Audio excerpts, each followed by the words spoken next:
Rialyn, anak, pakisalinan mo pa nga ng sabaw yung kaldero? Parating na yung ikalawang batch ng bisita sa kasal. Tawag ni Maribel habang pawis na pawis sa maliit nilang karinderya sa gilid ng barangay hall. Opo, Nay. Mabilis na sagot ni Rialyn. Kinapkap ang sandok at maingat na sinahod ang mainit na sabaw.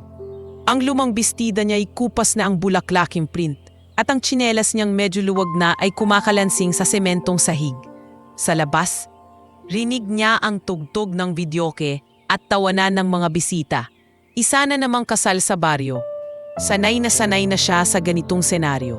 Pero kailanman, hindi siya nauupo sa mga mesang may puting mantelya at pulang bilaklak. Nasa gilid lang siya, laging may hawak na tray. Rhea, di po ka na ulit sa dulong mesa ha? Utos ni Mang Lando, ang coordinator sa mga handaan sa barangay. Diyan mo ilagay yung soft drinks at pansit. Huwag kang lalapit sa presidential table, baka matalisod ka pa. Ngumiti lang siya. Opo po. Habang naglalakad, napatingin siya sa presidential table. May mga ilaw, malaking cake, at mga bisitang nakapolo at bestidang halatang bago. Doon nakaupo ang bagong kasal, buong ngiti at magagarang damit. Minsan niyang naisip, paano kaya ang pakiramdam na ikaw ang nasa gitna, hindi yung nasa likod? Uy, si Rialyn oh, bulong ng isang dalagang bisita sa kaibigan nito.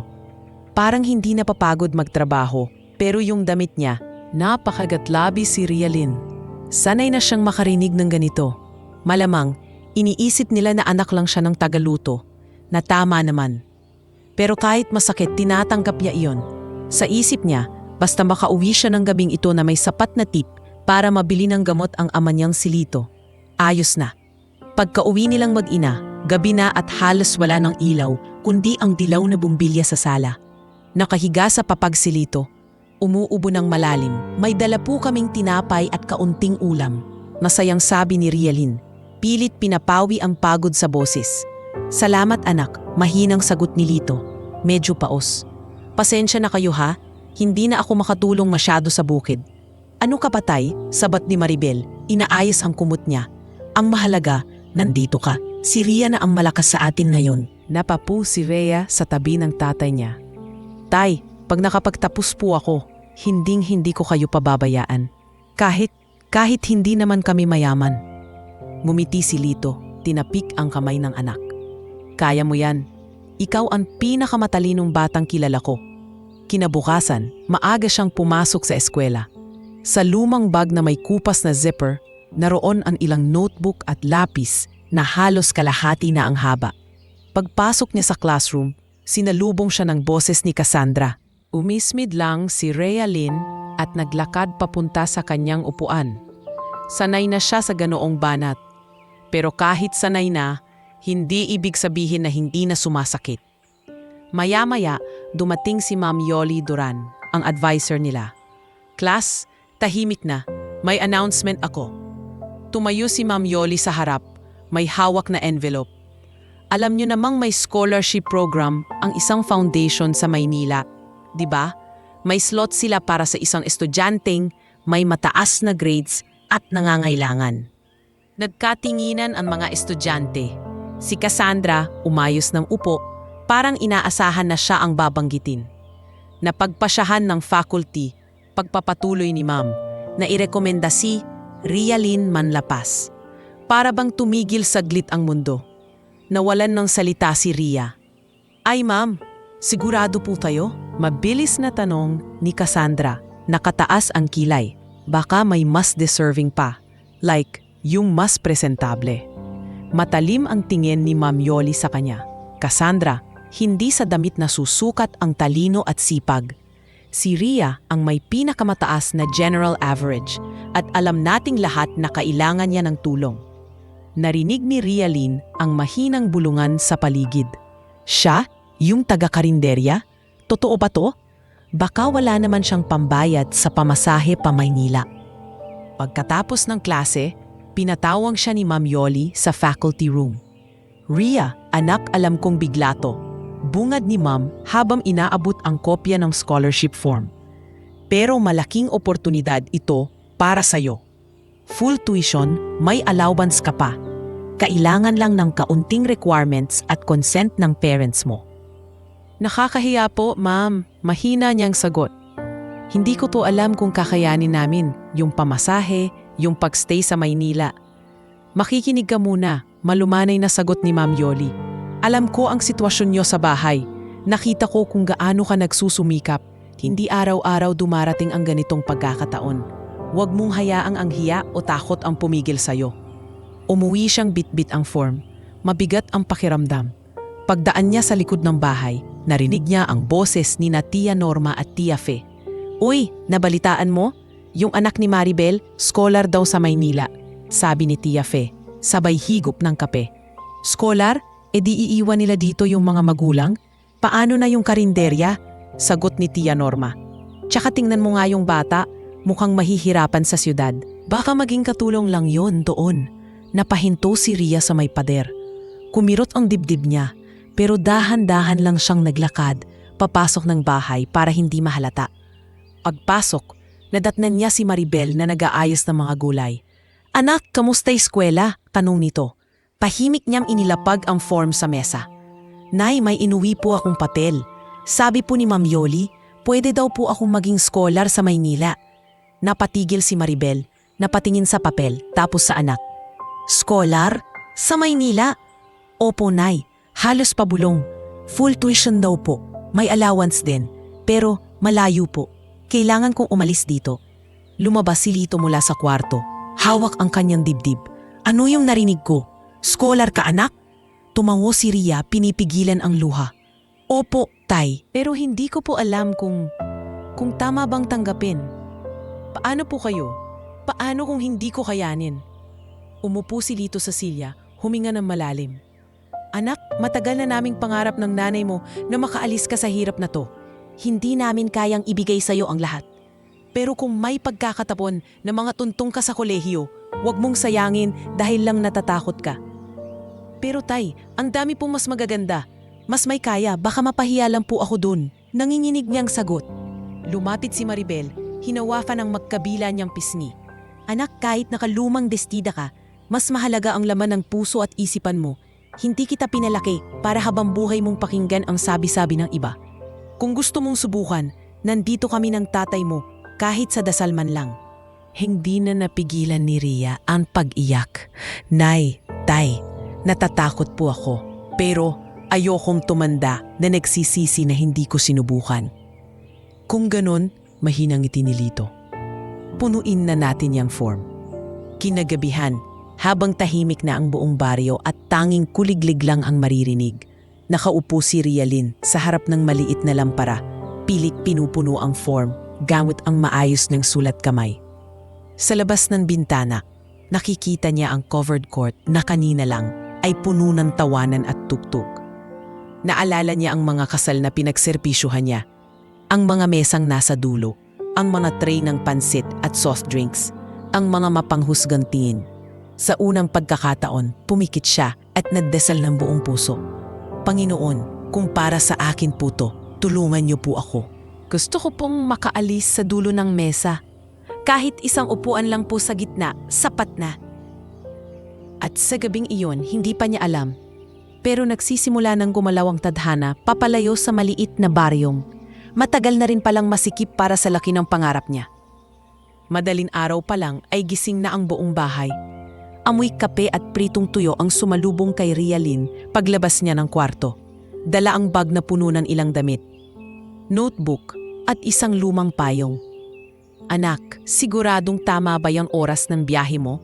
tanong ni Maribel habang inaayos ang baon niyang tinapay na binalot sa plastik. "Baka maaga ka masyado sa terminal." "Okay lang po, Nay," sagot ni Rialin, pilit nang ngumiti. "Mas gusto ko po yung maaga para hindi po ako mahuli sa enrollment." Lumapit si Lito, hawak ang maliit na kayumangging envelope na pinag-ipunan nila ng pamasahe. "Ito, anak, pamasahe mo pa Maynila. Huwag mong iwawala, ha." "Tay, sobra-sobra na po to." Nangingilid ang luha ni Rhea. "Baka po kailangan niya pa to."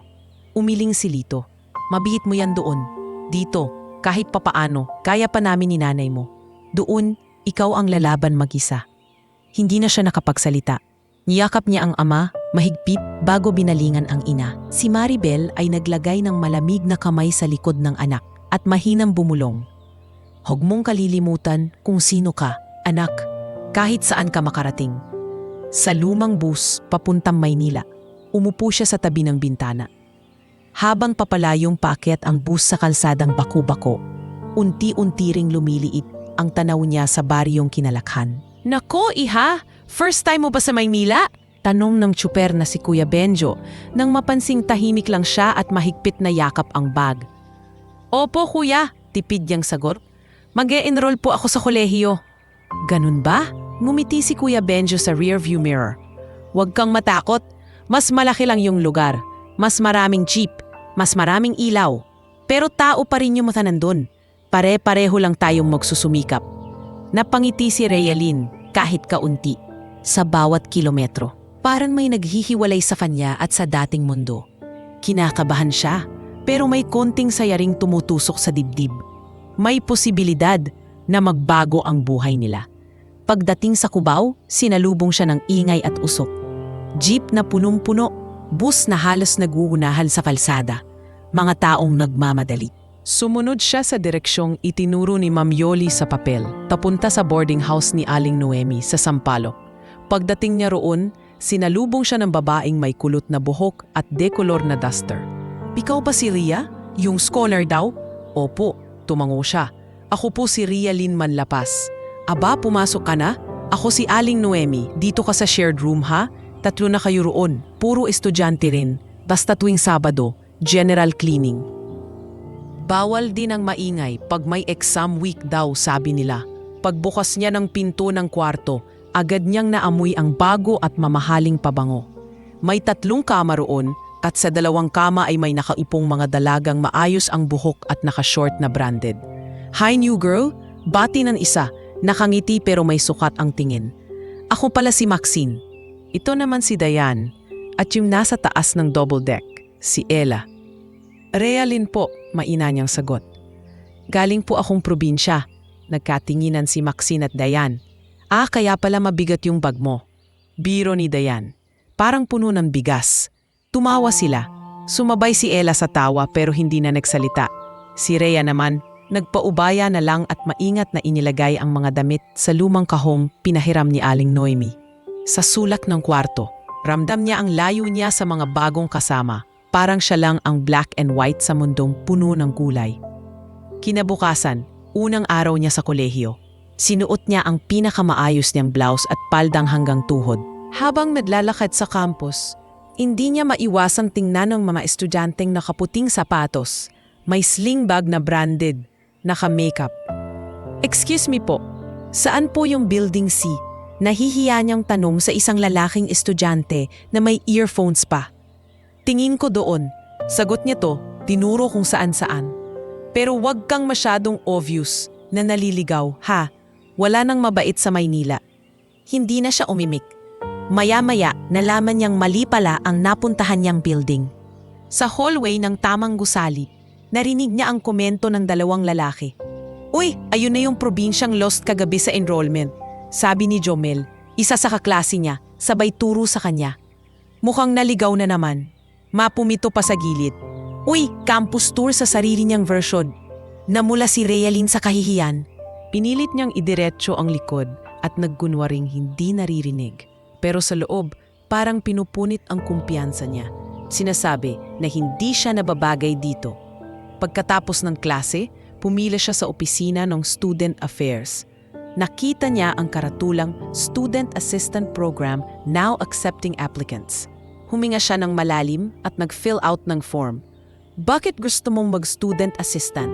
Tanong ng staff na si Ate Mylene. Kulang po kasi ang allowance ko. Diretsyong sagot ni Rhea. Gusto ko pong matulungan yung parents ko at yung sarili ko habang nag-aaral. Tumango si Ate Mylene. May spot kami sa cafeteria. Utility at konting serve-serve.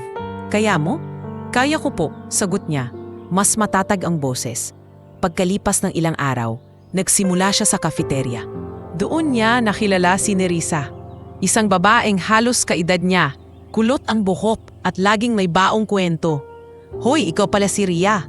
Bungad ni Nerissa habang nag-aayos ng trees. Ako si Nerissa, working student din. O wag kang kabahan, hindi naman nangangain ang mga estudyante. Minsan lang magtaray. Napatawa si Ria. Medyo naninibago lang po ako. Ang laki po kasi ng campus. San ka galing? Tanong ni Nerissa. From probinsya po. May karinderya po kami, sagot niya. Medyo nahihiya. Astig yun. Masarap siguro magluto nanay mo. Ako, tindera ang nanay sa palengke. Pareho lang tayong galing sa pawis. Ngumiti si Nerissa. Sabay tapik sa balikat niya. Basta tandaan mo, dito sa cafeteria, magkakampi tayo. Kahit lahat sila naka-aircon, tayo ang tunay na batak. Lumipas ang mga linggo. Sa umaga, klase. Tanghali at hapon, duty sa cafeteria. Gabi, aral sa ilaw ng maliit na desk lamp sa kwarto. May mga sandaling naririnig niya sina Maxine at Dayan na nagkukuwentuhan tungkol sa out-of-town trips, bagong phone at kung paano nila iniinis ang ilang kaklase. Tuwing ganoon, lalo siyang napapahawak sa kanyang lumang cellphone na may basag na gilid. Isang gabi, matapos ang duty sa cafeteria, naglakad siya pa uwi sa boarding house. Medyo madilim ang kalsada dahil may sira ang ilang poste ng ilaw. Sa may kanto, napansin niyang may lalaking nakasunod sa likod niya. Pinangunahan siya ng kaba. "Miss," tawag ng lalaki. Sandali lang. Binilisan niya ang lakad. Rinig niya ang yabag ng sapatos ng lalaki na sumasabay sa kanya. "Miss, huwag ka nang magpumiglas." Bago pa siya tuluyang lapitan, may malakas na sigaw mula sa kabilang kanto. "Hoy! Anong ginagawa mo dyan?" Isang tanod na may dalang batuta ang mabilis na lumapit. "Bitawan mo yan!" Napatakbo palayo ang lalaking suspek. Si Ria, nanginginig sa takot, napasandal sa pader. "Ayos ka lang, iha?" tanong ng tanod na si Mang Rogelio. "Oo po, salamat po, akala ko. Dapat kasi huwag kang umuwi ng sobrang gabi at mag-isa. Sermon nito pero may lambing. Pero mabuti na lang napadaan ako. Sa susunod, sabayan mo yung ibang estudyante sa pag-uwi ha?" Tumango siya, hawak ang bags na parang isang kayamanan. Pagdating sa kwarto, nadatnan niya sina Maxine at Dayan na nagtatawanan habang nanunood sa laptop. "Oh, ayan na si busy girl," biro ni Dayan. "Nag-e-extra pa sa cafeteria, baka naman magpasikat." Ngumiti lang si Rialin, hindi na sumagot. Sa halip, dahan-dahan siyang naupo sa kama at binagsan ng notebook. Gusto na sana niyang umiyak sa pagod at takot, pero naalala niya ang mukha ng ama at ina at ang pirma sa scholarship form mula sa likod ng inay ng Maynila at panghuhusga ng mga taong hindi siya kilala. Dahan-dahan siyang nagdesisyon sa sarili. Hindi siya uuwi ng luhaan. Kahit ilang beses pa siyang maligaw sa classroom, mapagkamalang probinsyang walang alam o sumakay sa maling jeep, lalaban siya. At sa gitna ng lahat ng iyon, nagsisimula na ring humabi ang tadhana ng mga taong magiging kakampi niya. Gaya ni Nerissa at Mang Rogelio. Kahit hindi pa niya lubusang nauunawaan kung gaano kalayo ang mararating ng isang tahimik na probinsyana na dati laging nasa dulo ng mesa. Lumipas ang ilang buwan, naging routine na kay Rialin ang ikot ng buhay niya. Klase sa umaga, duty sa cafeteria sa tanghali, gawa ng assignment sa gabi. Pero kahit gaano siya kasipag, ramdam niya pa rin ang pagkukulang sa pera, lalo na kapag may kailangan sa probinsya. Isang hapon, habang nag-aayos siya ng tray sa likod ng cafeteria, lumapit si Nerissa na may hawak na flyer. "Ria, psst, tingnan mo to." Kinuha niya ang papel. "Ano to?" "Job hiring sa isang malaking hotel sa Roxas Boulevard." Paliwanag ni Nerissa, kumikintab ang mga mata. Banquet staff daw, pang-weekend at pang-gabi. Mas malaki ang bayad kaysa rito. Napakunot ang noo ni Ria. "Kaya pa ba natin? Parang sobra na sa katawan." "Uy, kaya mo yan. Kita ko yung schedule mo. Pareho lang naman tayo. At least dito, may experience tayong mag-serve." "Parang level up lang," nakanising sagot ni Nerissa. "Saka isipin mo, ilang padala kaya sa probinsya ang magagawa mo kung doble kita mo?" Napatingin siya sa flyer. Nandoon ang logo ng Vergara Grand Hotel. Isang lugar na dati niya lang nakikita sa poster sa bus at sa TV kapag may balita tungkol sa mga high-end events. "Baka naman hindi ako bagay doon," mahina niyang sabi. "Tingnan mo yung uniform, oh. Mukhang pang maganda yan." "Ang kulit mo," irap ni Nerissa. "Hindi naman nakalagay dito na bawal ang probinsyana. Tara na, sabay na tayo mag-apply." Worst case, hindi makapasa. Best case, may extra kita tayong dalawa. Ano? Laban? Tumingala si Rialin para nakikipagtitigan sa kapalaran. Sa huli, tumango siya. Sige, laban. Kinabukasan, nag-half day sila sa duty at bumiyahe papuntang hotel. Paglapit nila sa gusali, halos mapaatras si Rhea. Makinis ang salamin ng tasad, may garda na nakabarong at mga sasakyang bago na nakapark sa harap. Grabe, bulong niya. Parang hindi ako makakalakad ng diretso sa sobrang kinis ng sahig. Tigil-tigilan mo yung insecurity mo, sagot ni Nerissa. Sabay hila sa braso niya. Pwede tayong pumasok dito bilang staff. Tandaan mo yan. Sa HR office, sinalubong sila ng babaeng nakakurbatang navy blue. Si Miss Gemma Lau na may malamig pero profesional na tingin. So, working students? Tanong nito matapos basahin ang application form nila. May experience kayo sa food service? Opo ma'am, mabilis na sagot ni Nerissa. Cafeteria po sa university, serving at konting cleaning. Si Rhea kinakabahan pero naglakas loob. Marunong din po akong magdala ng tray, mag-refill ng drinks, tsaka sanay na rin po sa pagsagot sa customers. Pinitigan sila ni Miss Gemma sandali bago ngumiti ng bahagya. We need extra hands this quarter, pero trial basis muna. Kung okay ang performance nyo sa unang 3 events, i-extend namin ang kontrata. Deal? Nagkatinginan sina Nerissa at Rhea. Sabay silang tumango. Deal po. Ilang linggo lang napasuot na si Rhea ng simpleng puting long sleeves, itim na slacks at borrowed na itim na sapatos mula sa stockroom. Hindi bago ang uniform, may konting kupas sa kwelyo. Pero sa kanya, parang napakalaking bagay na nito. Uy, bate sa'yo, bulong ni Nerissa habang inaayos ang buhok niya sa likod ng tenga. O ready ka na pang makakita ng mga totoong mayayaman? Hindi ko alam kung ready ang puso ko, kinakabahang biro ni Rhea. Sa unang event na sinalihan nila, isang corporate gala ng mga kilalang kumpanya ang host. Sa loob ng ballroom, kumikislap ang mga chandelier, makintab ang sahig at ang bawat mesa ay may mamahaling centerpiece. Okay, listen up. Sigaw ng banquet supervisor na si Sir Lando, matangkad at medyo kalbo. Ayo sa section na to, sabay turo kina Rhea at Nerissa. Ingat sa pagbuhos ng alak ha, at wag na wag niyong matatamaan ang mga designer bag ng mga bisita. Nagkakagulo yan kapag nabahiran. Napalunok si Rhea. Yes po, magalang niyang sagot. Habang umiikot sila sa mesa, napansin niya ang iba't ibang mukha. Mga lalaking nakakurbata na halatang sanay magutos. Mga babaeng nakagown na parang galing direkta sa fashion magazine. At mga bisitang parang hindi na uubusan ng kwentong tungkol sa investments at out-of-the-country tips. Sa isang mesa, nakaupo si Kiara Go, isang kilalang vlogger at anak ng negosyante, base sa mga bulungan ng ibang staff.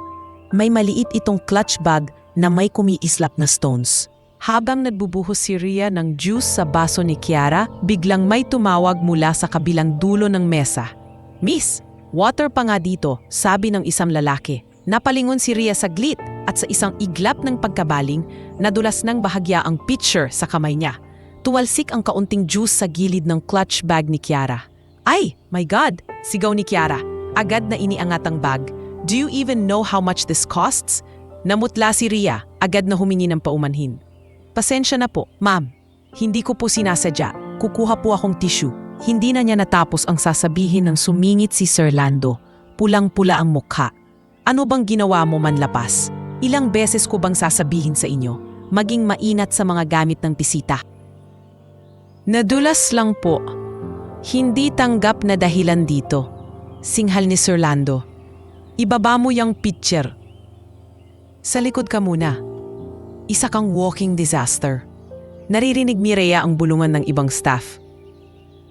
Ayun, patay. Napagalitan agad. Hindi pa sanay sa sosyal na lugar. Sumikip ang lalamunan niya. Gusto na niyang maiyak, pero pinigilan niya ang sarili. Tahimik niyang ibinaba ang pitcher at naglakad papuntang likod ng ballroom. Doon sa kung saan nakatago ang mga trays at extra na chairs.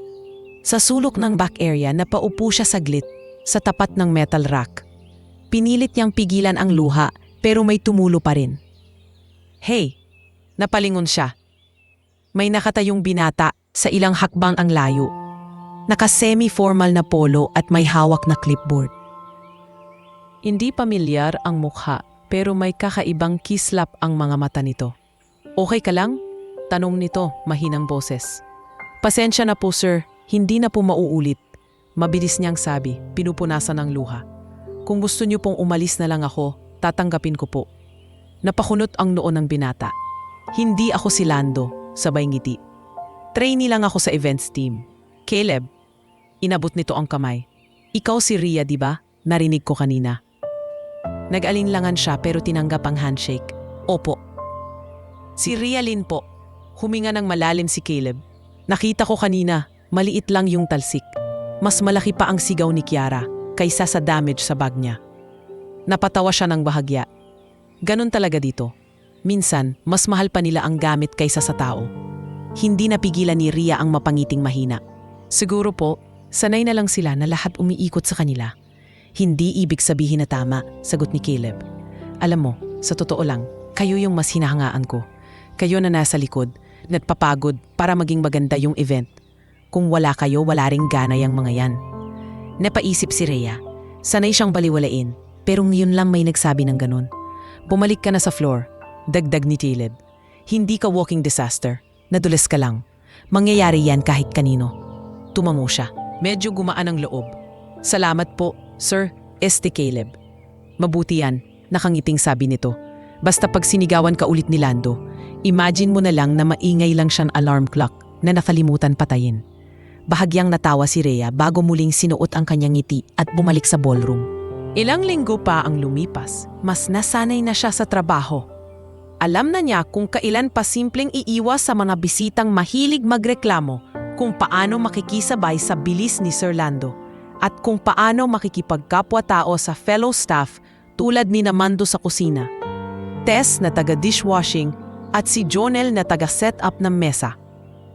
Isang gabi, sa kalagitnaan ng isa pang engranding event, biglang may sumigaw mula sa likod.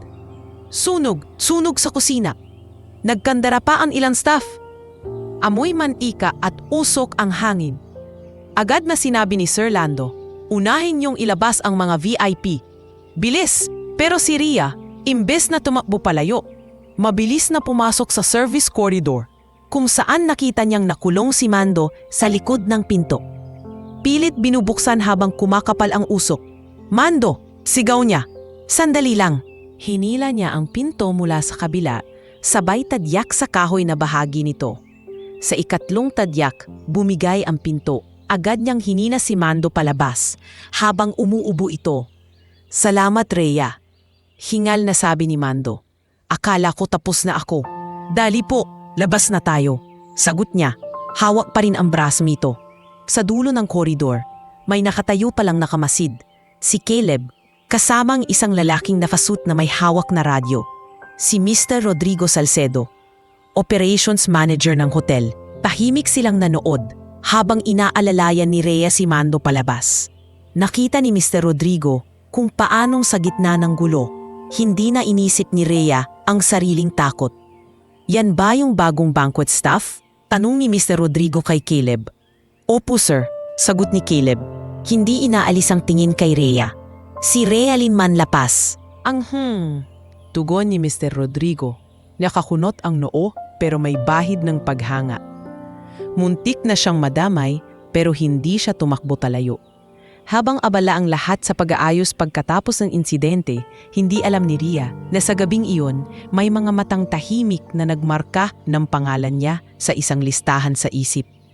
Hindi bilang probinsyanang mahiyain o walking disaster, kundi bilang babaeng may tapang at malasakit sa kapwa. Sa loob ng mundong matagal na niyang inakalang hindi para sa kanya. Mula nang mangyari ang sunog sa kusina at mailigtas ni Rhea si Mando, tila nag-iba ang paraan ng pagtingin sa kanya ng ilang staff sa hotel.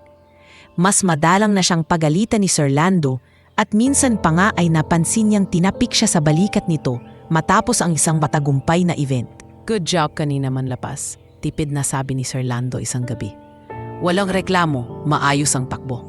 Ipagpatuloy mo yan. Salamat po, mahinang tugon niya. Pero sa loob-loob niya, parang may maliit na ilaw na sumindi. Si Caleb naman minsang dumaan sa kusina habang nag-aabot siya ng tubig kay Mando. Uy, Hero, biro nito. Next time, wag ka nang magpapakabayani ng wala man lang shield. Napailing lang si Rhea. Trabaho lang po yun. Ayaw ko lang may mapahamak. Huwag mong maliitin yun, sagot ni Caleb. Seryoso na ang mukha. May mga taong tatakbo palayo kapag may sunog. Ikaw, pumasok ka. Hindi na siya sumagot. Hindi niya alam na sa bawat ganoong sandali, unti-unti na siyang naaalala ni Caleb. Ngunit sa isip ni Rhea, isa lang itong mabait na trainee sa mundong lilipas din pag natapos ang kontrata niya sa hotel. Paglipas ng mga buwan, natapos ang trial period nila sa Vergara Grand Hotel. Dahil kailangan na rin niyang pagtuunan ang thesis at nalalapit na graduation, pinili niyang hindi na i-extend ang kontrata. Sigurado ka na ba, Rhea? Tanong ni Nerissa habang magkasabay silang nagla-log out sa time card. Sayang yung kita dito. Graduating na tayo, Ner, malungkot niyang sabi. Kailangan kong mag-focus sa thesis at OJT. Hindi pwedeng puro gabi ako gising. Baka hindi na ako makatapos. Napabuntong hininga si Nerissa, pero tumango rin. Oo nga no, balang araw, babalik tayo sa ganitong hotel. Pero guest na. Sabay tawa, pilit ginagaan ang usapan. Baka ikaw, biro ni Rhea. Ako, baka taga-serve pa rin. Hoy, sita ni Nerissa, ikaw ang laging honor sa klase. Maniwala ka naman sa sarili mo. Sa graduation day, hindi nakapunta si Nerissa dahil may conflict ang schedule ng duty nito. Ngunit sa maliit na bleacher ng covered court ng universidad, nandun sina Lito at Maribel, nakabarong at bestidang hiniram kay Tia Fe. Nakatitig sila sa entablado na parang nangumusap ang mata. Sulit ang lahat ng puyat. Sa wakas, anak, bulong ni Maribel habang isinusukbit ang medalya sa kanya matapos ang recognition sa mga honor graduate. Kolehiyala ka na talaga. Aba, graduate na ang anak ko. Sabay tawa ni Lito, pilit pinitago ang pagod sa katawan. Pwede na kaming mag-retire ng nanay mo. Tay, Nay, wala pa po akong trabaho. Natatawang sagot ni Rhea pero may halong kaba. Hindi pa po pwedeng mag-retire. Pagkalipas ng ilang linggo, nakahanap siya ng trabaho sa maliit na accounting office sa Maynila. Si Mr. Paulo Valencia ang may-ari ay isang mid-50s na lalaking laging may hawak na sigarilyo at kape at tila kainan ng buhay ang mga papel sa mesa. Entry level lang muna ha, sabi nito sa interview. Minimum wage, may konting overtime pay. Pero matututo ka dito. Kahit ano po sir, sagot ni Rhea. Basta may trabaho at may maipapadala ako sa probinsya. Naging bagong routine niya ang oras sa opisina. Encoding ng resibo, paghaanda ng simpleng financial reports at pagsagot sa tawag ng ilang kliyente. Madalas ay umaabot hanggang alas 8 o alas 10 ang OT, lalo na kapag tax season. Rhea, paki-photocopy tong buong folder. Utos ni Mr. Paulo isang gabi habang inaabot ang makapal na file. Kailangan ko to bukas ng umaga. Kung kailangang magstay ka, magstay ka. Opo sir, sagot niya. Kahit ramdam na niya ang pamimintig ng mga daliri sa kakatype buong araw. Pag-uwi sa boarding house, napansin niyang nag-iba na ang atmosphere. Si Maxine, nakapak na ang mga maleta. Aalis ka? Tanong ni Rhea habang tinitingnan ang mga suitcase. Yeah, sagot ni Maxine. Excited ang boses. Magtatrabaho na ako sa Singapore. May nag-offer na company. Ikaw? Kamusta na? Okay lang, office job. Tipid niyang sagot. Si Diane naman ay abala sa pag-video call sa foreigner nitong boyfriend. Si Ella may hawak na baby picture sa phone. May asawa na pala itong foreigner at lilipat na raw sa ibang apartment. Sa isang iglap, parang siya na lang ang naiwan sa lumang kwarto. Siya, ang lumang aparador at iilang medalya sa dingding na hindi naman nakakatulong para tumaas ang sahod. Isang gabi, habang nakatungo sa lumang laptop at nag-aayos ng spreadsheet para sa trabaho, tumunog ang notification sa email. Pinunasan niya muna ang mga mata bago binuksan iyon. Mula kay Rodrigo Salcedo, rsalcedo@vergaragroup.com. Napatigil siya. Matagal na mula noong huling araw niya sa hotel, kaya't hindi niya inasahang may matatanggap siyang email mula roon. Dear Miss Manlapaz, this is Rodrigo Salcedo, former operations manager of Vergara Grand Hotel. We're now expanding our CSR and community programs under the Vergara Group. I recall your work ethic and initiative during your time with us. We are looking for a part-time project coordinator for community-based livelihood fairs. If you are interested, please reply to this email so we can schedule a meeting. Regards, Rodrigo Salcedo. Paulit-ulit niyang binasa ang email. Para bang hindi totoo? Siya, na itong mga nakaraang buwan ay binabaan lang ng telepono ng ilang kliyente sa accounting firm. Biglang inaalok na makatrabaho ang isang malaking grupo ng kumpanya. Totoo ba to? Mahinang buling niya sa sarili.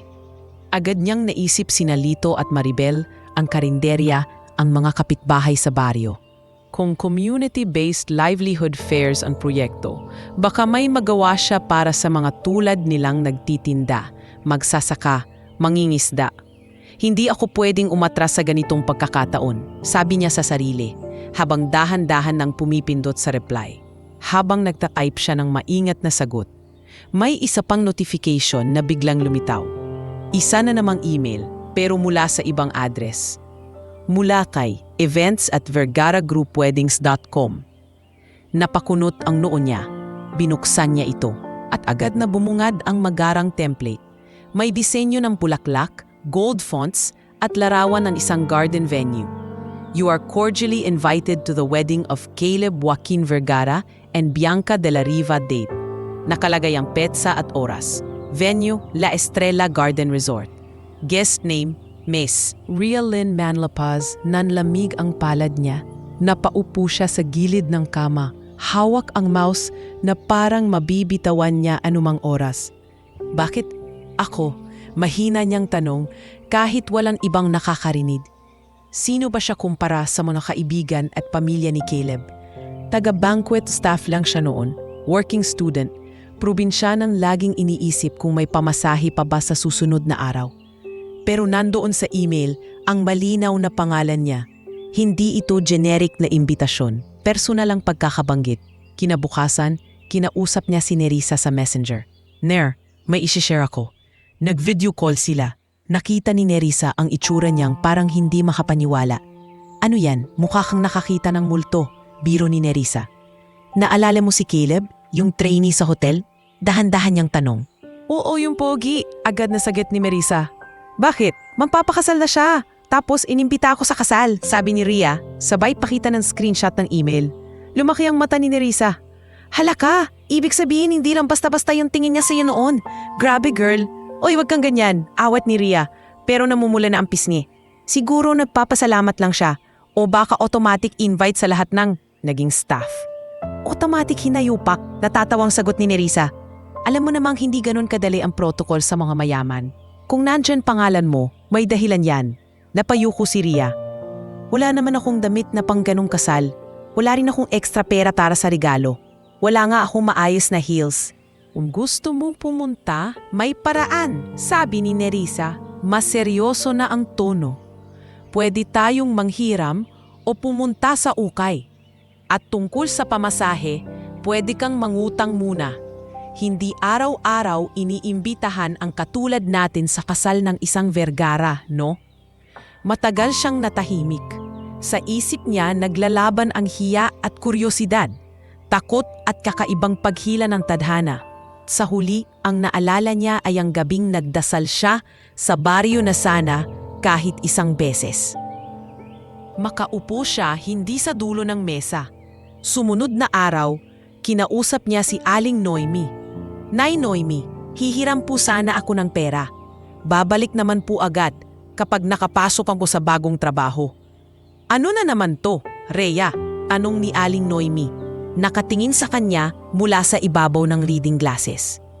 May pupuntahan lang po akong pasal, sagot niya, halos pabulong. Kailangan ko lang po ng kaunting pamasahe at pambili ng simpleng damit. Hindi po magarbo, basta maayos lang. Napabuntong hininga si Aling Noemi, pero kalaunan ay tumango rin. O ito lang ang kaya ko ha? Pero naniniwala akong hindi ka uutang ng walang saysay. Ingatan mo ang sarili mo roon. Sa maliit na ukay-ukay sa may kanto, nakakita si Rhea ng pastel na bestida. Hindi bago, pero maayos at sakto lang ang pagkakahapit sa kanyang katawan. Habang hawak niya iyan sa harap ng salamin, hindi niya maiwasang magtanong sa sarili. Sa napakaraming tao sa mundo ni Caleb, bakit ako pa ang isa sa iimbitahan? Sa kabila ng pagod mula sa trabaho, ramdam niyang may panibagong kabanata ng dahan-dahan nang nabubukas. Isang kabanatang hindi niya inakalang magsisimula sa isang email na may imbitasyon at sa pangalang minsan lang niyang sinubukang ituring na mahalaga. Rialyn Manlapas. Sa araw ng kasal, halos hindi makatulog si Rialyn sa kaba. Mula pa lang sa pagdilat ng mga mata niya, ramdam na niya ang bigat sa dibdib, halo ng hiya, takot at kakaibang kuryosidad. Maaga siyang nag-ayos, suot ang pastel na bestidang binili sa utay-ufay. Maingat niyang sinuklay ang buhok, itinali sa simpleng half pony at nagsuot ng murang hikaw na bigay ni Maribel noong graduation. Hindi naman siguro halata na okay lang to, bulong niya sa harap ng maliit na salamin. Maayos naman yung tahi. Malinis naman. Sa jeep papunta sa terminal ng bus patungong venue, halos yakap niya ang maliit na sling bag niyan, luma na rin ang strap. Habang lumalapit ang oras, paulit-ulit ang tanong sa utak niya. Tama ba tong ginagawa ko? O dapat na lang akong mag-text ng sorry, hindi makakapunta at magkunwaring hindi ko natanggap ang imbitasyon? Pero sa bawat pagdududa, naaalala niya ang email ni Mr. Rodrigo, ang posibilidad ng bagong trabaho sa Vergara Group, at ang pakiramdam na may mahalagang rason kung bakit siya isiningit sa mundo ng mga taong tulad ni Caleb.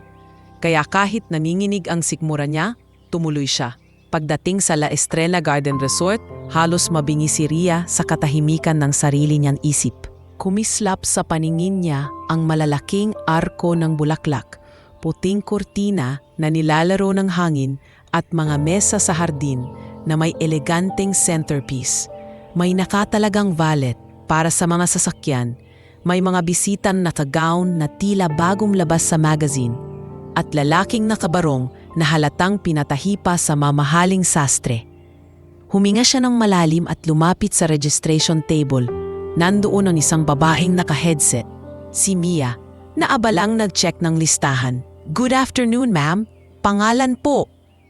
Rialyn Manlapas po." Maingat niyang sagot.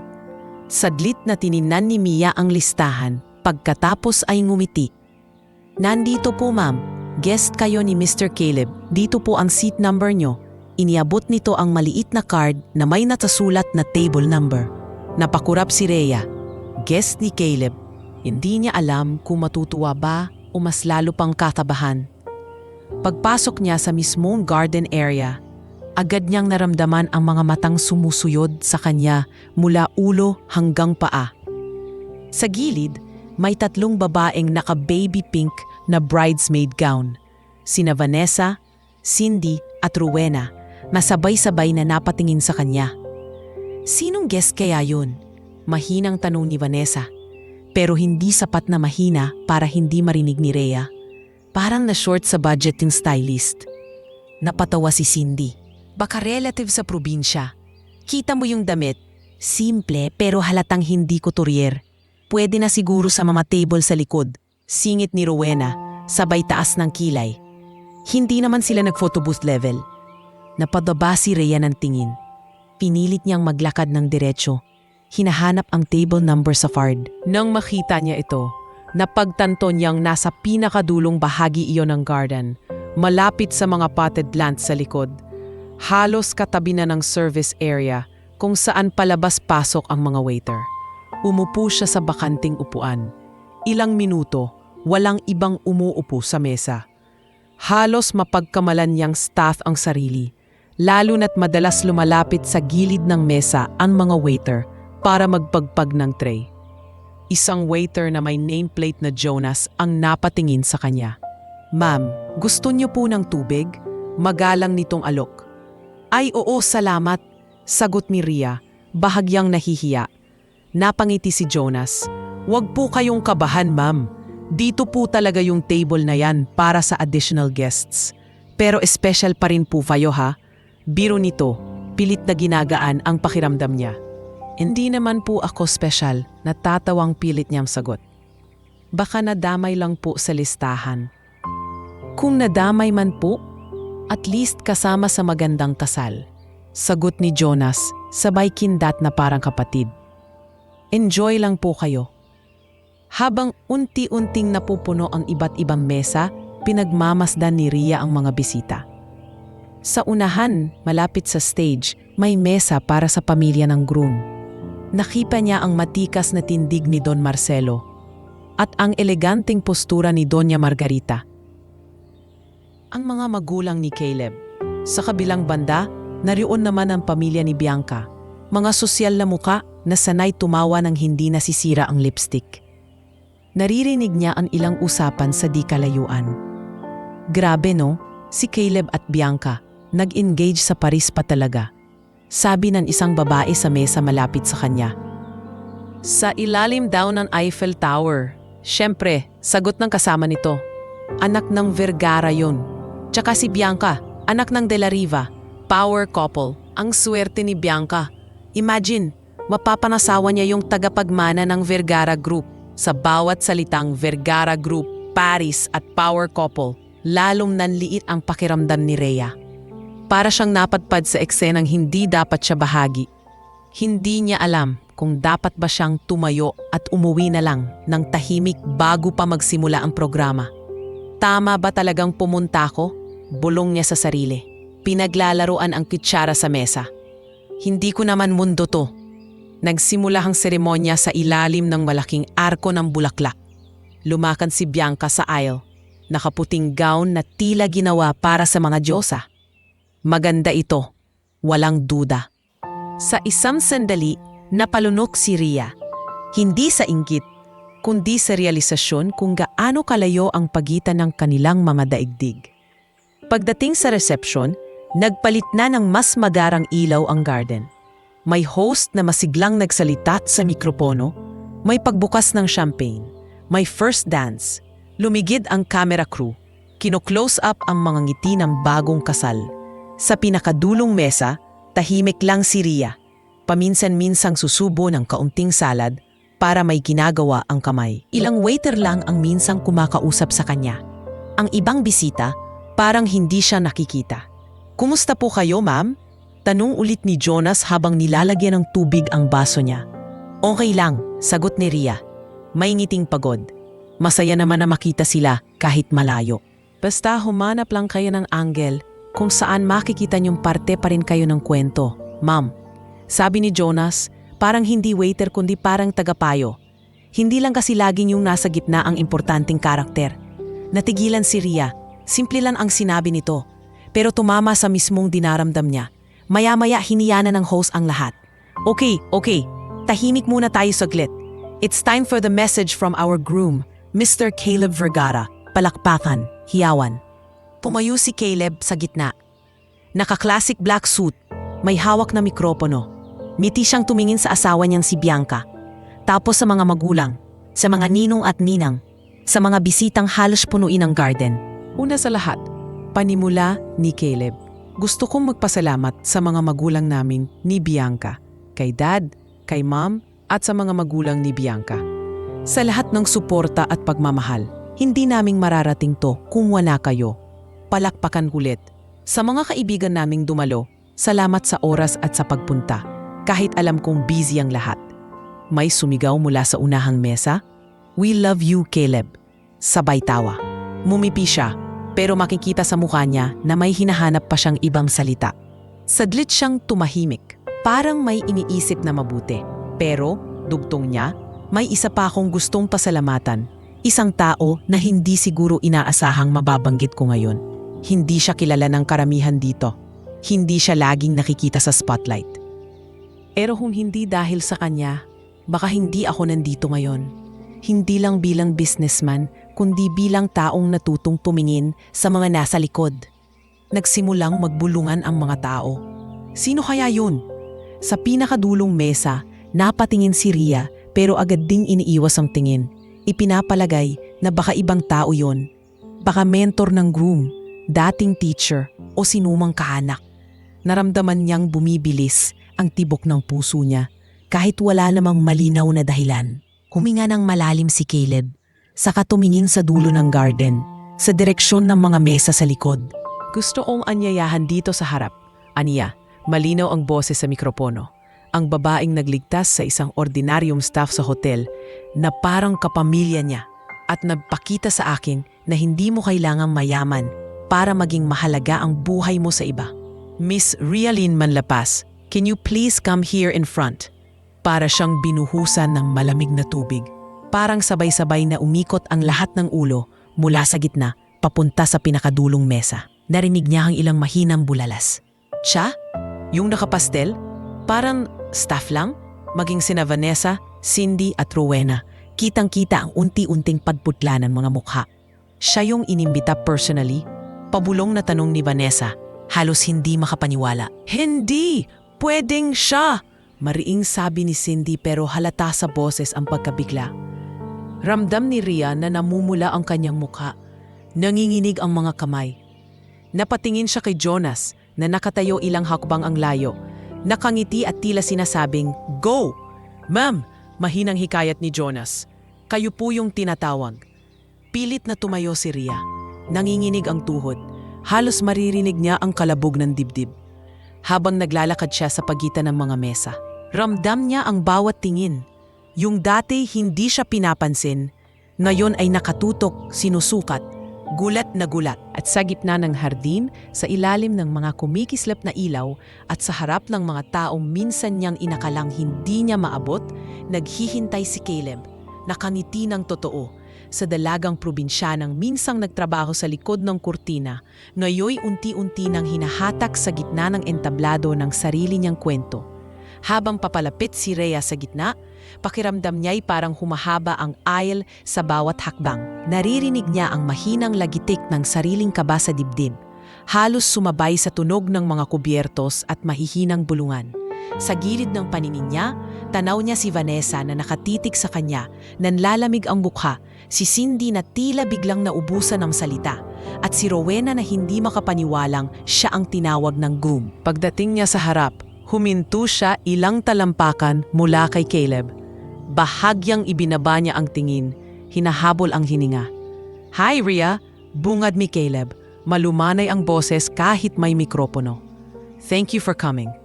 "Good evening." Mahina niyang sagot. Ramdam ang mga matang nakatuon sa kanya. "Pasensya na, hindi ko po ine-expect na tatawagin niyo ako." Ngumiti si Caleb sa kahumarap sa mga bisita. "Siguro nagtataka kayo kung bakit ko siya tinawag. Lalo na kayo, nakilala ako mula pagkabata. At kayo nakasama ko sa negosyo. Kaya hayaan niyo akong magkwento sandali." Tahimik ang buong garden. Maging si Bianca nakaupo sa tabi ng stage ay nakatitig kay Rhea na may kakaibang interes. Hindi galit. Ilang taon nang nakalipas, simulang paliwanag ni Caleb. Nang mag-training ako sa operations ng Vergara Grand Hotel. Noong panahong yun, ang tingin ko sa mundo, umiikot lang sa mga taong katulad natin. Naka-suit, naka-aircon, naka-reserved sa VIP tables. May mahihinang tawa sa unang hanay.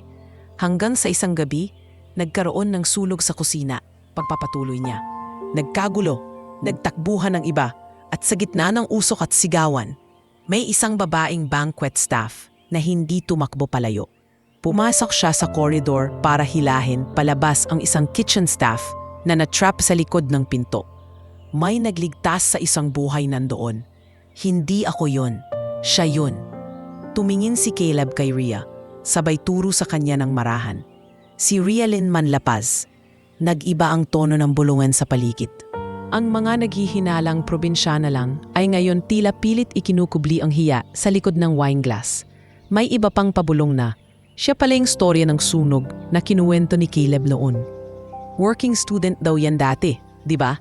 At mula noon, dagdag ni Caleb, hindi ko nakalimutan na may mga taong mas inuuna ang kapwa kahit wala silang titulo. Kahit hindi sila nakaapelyido ng Vergara o De La Riva. Siya ang una kong naisip noong pinaplano namin ni Bianca ang foundation projects. Kaya kung may karapatang nakaupo sa kasal namin ngayong gabi, isa na doon si Rhea. May ilang pumalakpak, nagsimula sa ilang kamay sa gitna, sinundan ng mas marami. Hindi lahat, pero sapat para maramdaman ni Rhea na hindi na puro panghuhusga ang nasa hangin. "Rhea, Balik ni Caleb sa kanya. Mas mahina na ang boses. Parang sila lang ang nag-uusap. Gusto kitang personal na pasalamatan sa harap ng lahat. Hindi lang dahil sa ginawa mo sa staff namin noon, kundi dahil ipinakita mo sa akin na may mga taong tahimik lang pero matitibay. Thank you. Wala yon, nanginginig na sagot ni Rhea. Pilit pinipigilang umiyak. Trabaho lang po yun. Hindi ko po kayang pabayaan na may masaktan. Hindi lahat gagawa ng trabaho lang na ganon. Sagot ni Caleb, saka tumingin sa mga bisita. Kaya sana, ngayong gabi, makilala niyo rin siya. Hindi lang sa damit na suot niya, kundi sa tapang na meron siya. Pagkatapos ng maikling speech, marahang inakbayan ni Caleb si Rhea at inihatid papunta sa gilid ng stage. Pagbaba nila, unang lumapit si Bianca, hawak ang laylayan ng gown para hindi matisod. Hi Rhea, bati ni Bianca, may mahinhing ngiti. At last, nagkita rin tayo. Hindi agad nakapagsalita si Rhea. Ma'am Bianca, congratulations po. Thank you, sagot ni Bianca. Matagal ko nang naririnig ang pangalan mo kay Caleb. Palagi kang parte ng mga kwento niya tungkol sa hotel at foundation. Sabi ko nga, kailan ko kaya mamimit yang si Rhea? Ngayon lang natupad. Ha? Napailing si Rhea. Hindi makapaniwala. Ako po? Kinukwento? Tumawa si Bianca ng mahina.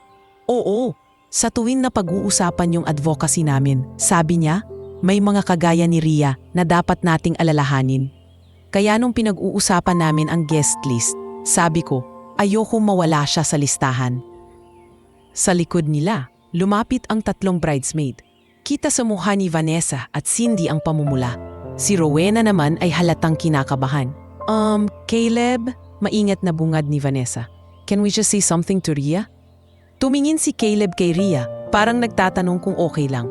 Bahagyang tumango si Rhea, kahit ramdam niya ang lamig sa palad. Rhea, tama ba? Panimula ni Vanessa, halos hindi makatingin ng diretso. Gusto lang naming mag-sorry sa'yo. Kanina, hindi maganda yung mga nasabi namin. Hindi namin alam na ikaw pala yun. I mean, guest ka pala ng groom. Napakagatlabi si Cindy. Oo, nadala lang kami. Sana hindi mo masyadong isipin. Sa isang iglap, pwedeng pumili si Rhea. Gantihan, talikuran, pakinggan. Huminga siya ng malalim. Naalala niya ang mga panahong siya ang pinagtatawanan sa eskwela, sa kasal sa baryo, sa Maynila. Alam niyang kaya niyang ibalik ang sakit sa isang salita lang. Okay lang, mahinahong sagot niya. Sanay ako sa ganyang tingin. Pero sana, kahit hindi niyo ako kilala, huwag niyo munang husgahan ang isang tao base sa suot niya o saan siya naupo. Tahimik silang 3. Si Rowena ang unang tumango.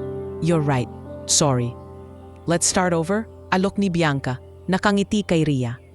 Next time, kapag magkita tayo, hindi na kita ituturing na yung working student lang o yung guest sa dulo ng mesa. Kaibigan na. Mumiti si Rhea. Ngayon ay mas totoo at medyo magaan.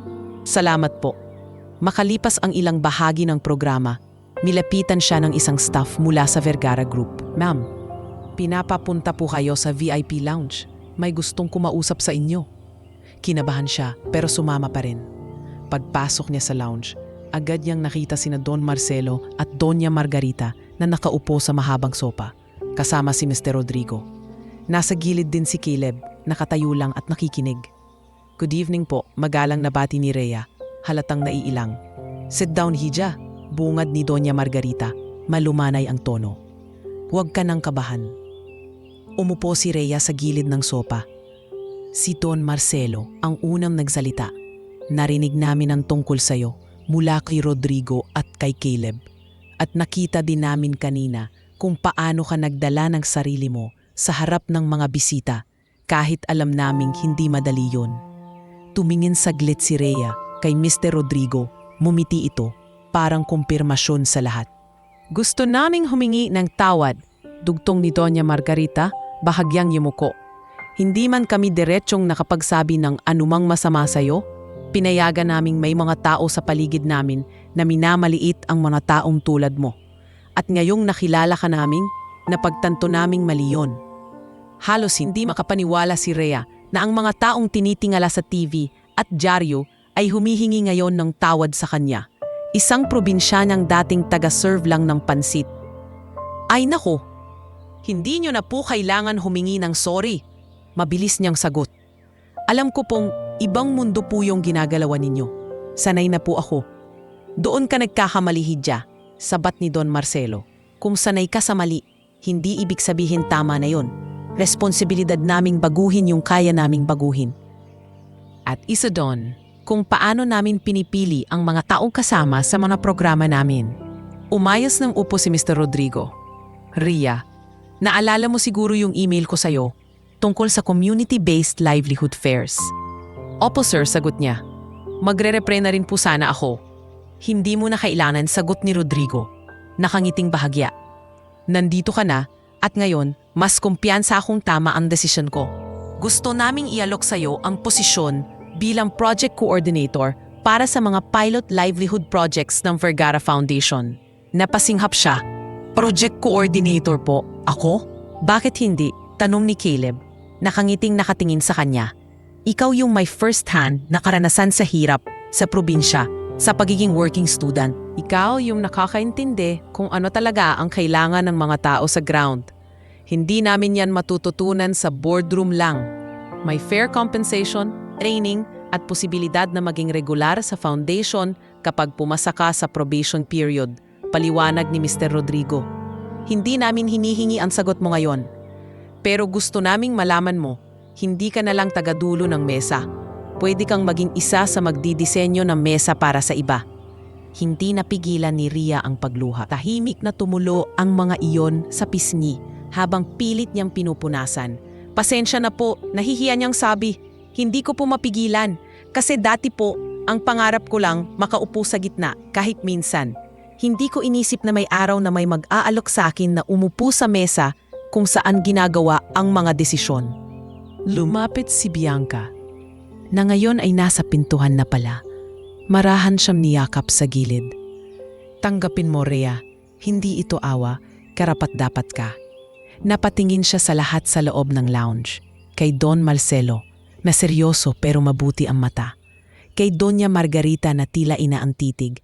Kay Mr. Rodrigo na parang mentor. At kay Caleb na palaging nandoon sa mga tahimik na sandali ng pagbabago ng buhay niya. Sa huli, huminga siya ng malalim at tumango. Kung sa pamamagitan po nito ay makakatulong ako sa ibang tao na katulad ng pamilya ko, ng mga kapitbahay namin, tatanggapin ko po. Gagawin ko po ang lahat para hindi kayo mapahiya. Numiti si Don Marcelo at iniabot ang kamay niya. Welcome to Vergara Foundation, Miss Manlapas. At sa gabing iyon, habang sa labas ay tuloy ang sayawan at tawanan, sa loob ng isang tahimik na lounge, opisyal nang natapos ang isang yugto sa buhay ni Ria, ang yugto ng laging nasa gilid. At nagsimula ang bago, ang yugto ng isang probinsyanang may boses na sa mundong dati nanonood lang siyang malayo. Kinabukasan matapos ang kasal, para bang panaginip lang ang lahat kay Ria. Pagmulat niya sa umaga, nakatitig lang siya sa kisame ng maliit na kwarto sa boarding house. Hawat-hawak pa rin ang maliit na envelope na iniabot ni Mr. Rodrigo kagabi. Nandoon ang official offer letter mula sa Vergara Foundation. Project Coordinator. Bulong niya sa sarili, paulit-ulit na binabasa ang nakasulat. Ako na yon. Pumasok si Aling Noemi. Kumatok muna bago sumilip. Ria, anak, may breakfast sa mesa. Huwag mo sabihing hindi ka natulog sa kakaisip. Medyo po, napangiting sagot ni Rhea. May bago na po kasi akong trabaho, Nay Noemi. Sa foundation po ng Vergara, napataas ang kilay ni Aling Noemi, sabay ngisi. Aba, hindi ka na ordinaryong working student ngayon, ha?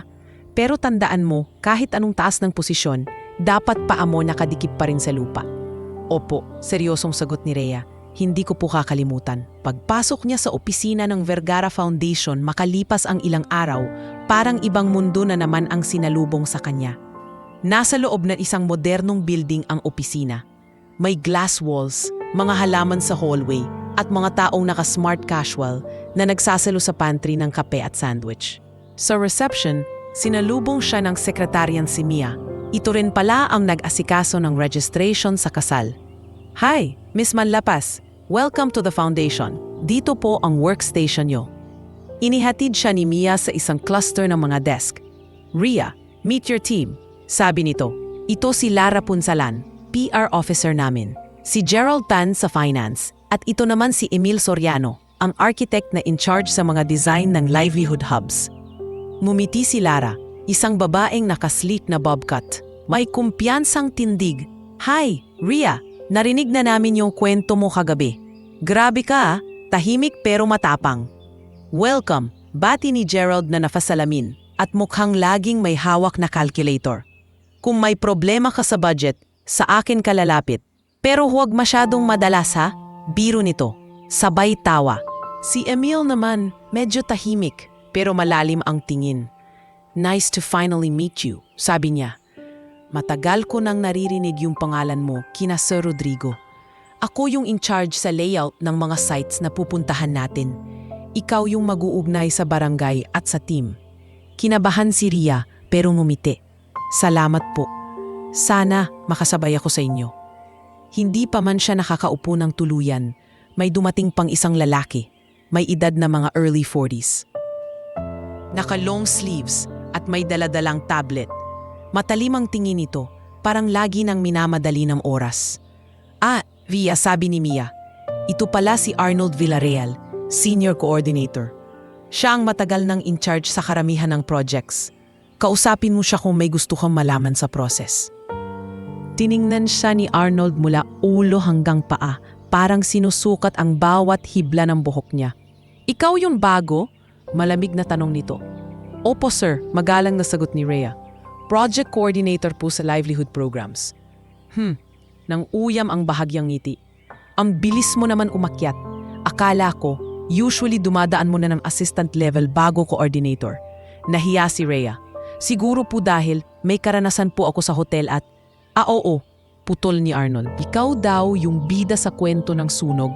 Good story, maganda sa PR. Tinapik niya ang tablet. Pero tandaan mo, dito sa opisina, hindi kwento ang binibilang, kundi reports, targets at numbers. Naiintindihan? Bago pa man makasagot si Rhea, sumabat si Lara. Sir Arnold, bata pwedeng bigyan niyo muna siya ng panahon?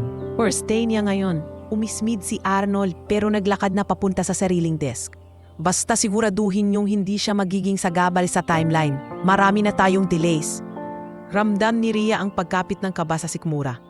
Pero agad din niyang naramdaman ang bahagyang tapik ni Emil sa gilid ng mesa. Huwag mong dibdibin, mahina nitong sabi. Matagal nang ganyan si Sir Arnold. Kahit ako hindi rin nakaligtas noong una. Oo, sabay sang-ayon ni Gerald. Default setting niya yang pagiging masungit. Sanayan lang. Pinili ni Rhea na ngumiti na lang. Okay lang po. Masasanay din ako. Sa sumunod na mga linggo, sinabak na siya agad sa trabaho. Kailangan niyang kausapin ang mga barangay captain, mga lider ng samahan ng kababaihan, at mga maliliit na negosyante sa iba't ibang lugar para alamin kung anong klasing livelihood project ang pinaka makakatulong sa kanila. Mga training sa paggawa ng tinapay, handicrafts, urban gardening, at iba pa. Rhea, hindi charity show to ha. Paalala ni Arnold habang nasa meeting sila. Kailangan sustainable yung proposals mo. Kung puro kawama naman sila lang ang basehan, hindi taagal yan. Dapat may numbers. May data naman po ako, sir. Mahinahong sagot ni Rhea. Galing sa household surveys at barangay records. Tsaka may testimonya rin po ng mga residente. Pakita mo nga, sabi ni Arnold, kunot noo. Kinuha niya ang printed report ni Rhea. Mas maayos kaysa sa inaasahan ko. Pero kulang sa projections. Nakita mo tong part na to? Dapat may timeline ka rin kung kailan magiging self-sustaining yung livelihood groups. Pwede kitang tulungan sa part na yan. Sabat ni Gerald, nakatingin kay Rhea. Ako na bahala sa projections. Bigyan mo lang ako ng updated na field data. Salamat, tapat na sabi ni Rhea. Habang lumalaon, mas madalas na silang lumalabas ng opisina. Sa unang site visit nila sa probinsya ng Quezon, sumama sina Emil at Lara. Sira ang aircon ng van, kaya nakabukas ang bintana at pumapasok ang hangin at alikabok. Pasensya na kayo sa service, sabi ni Emil mula sa driver's seat. Under request pa yung bagong unit. Ayos lang, sagot ni Rhea. Nakatanaw sa taniman sa labas. Mas gusto ko nga yung may hangin. parang nasa probinsya lang din namin. Napatingin si Lara sa kanya. Kumusta pala doon sa inyo? Saan ka nga ulit galing? Sa isang maliit na baryo, sagot ni Rhea. May ngiting may halong lungkot at saya. May karinderya kami dati? Yun ang bumuhay sa amin. Kaya kapag livelihood programs ang pinag-uusapan, parang nakikita ko agad yung mukha ng nanay at tatay ko. Sa barangay hall, sinalubong sila ng kapitan at mga nanay na sabik sa posibilidad ng bagong pagkakakitaan. Si Rhea ang unang nagsalita sa harap. Pinapaliwanag ang konsepto ng training, puhunan at pagbebenta ng produkto. Hindi po ito bigayan lang. Paliwanag niya sa mga taga roon. Tutulungan namin kayong magtayo ng maliit na negosyo para hindi lang kayo umaasa sa ayuda. Gusto namin kayo po mismo ang magdidikta ng kinabukasan ninyo. Napansin ni Emil kung paano magsalita si Rhea. Hindi mayabang, hindi sobrang teknikal pero malinaw. Bumabalik sa kanya yung sinabi ng mga boss. Iba ang kredibilidad ng taong nanggaling mismo sa hirap. Pagbalik nila sa Maynila, nag-present si Rhea ng report sa internal meeting. Nandoon si Arnold, nag-a-adjust ng glasses habang binabasa ang slides.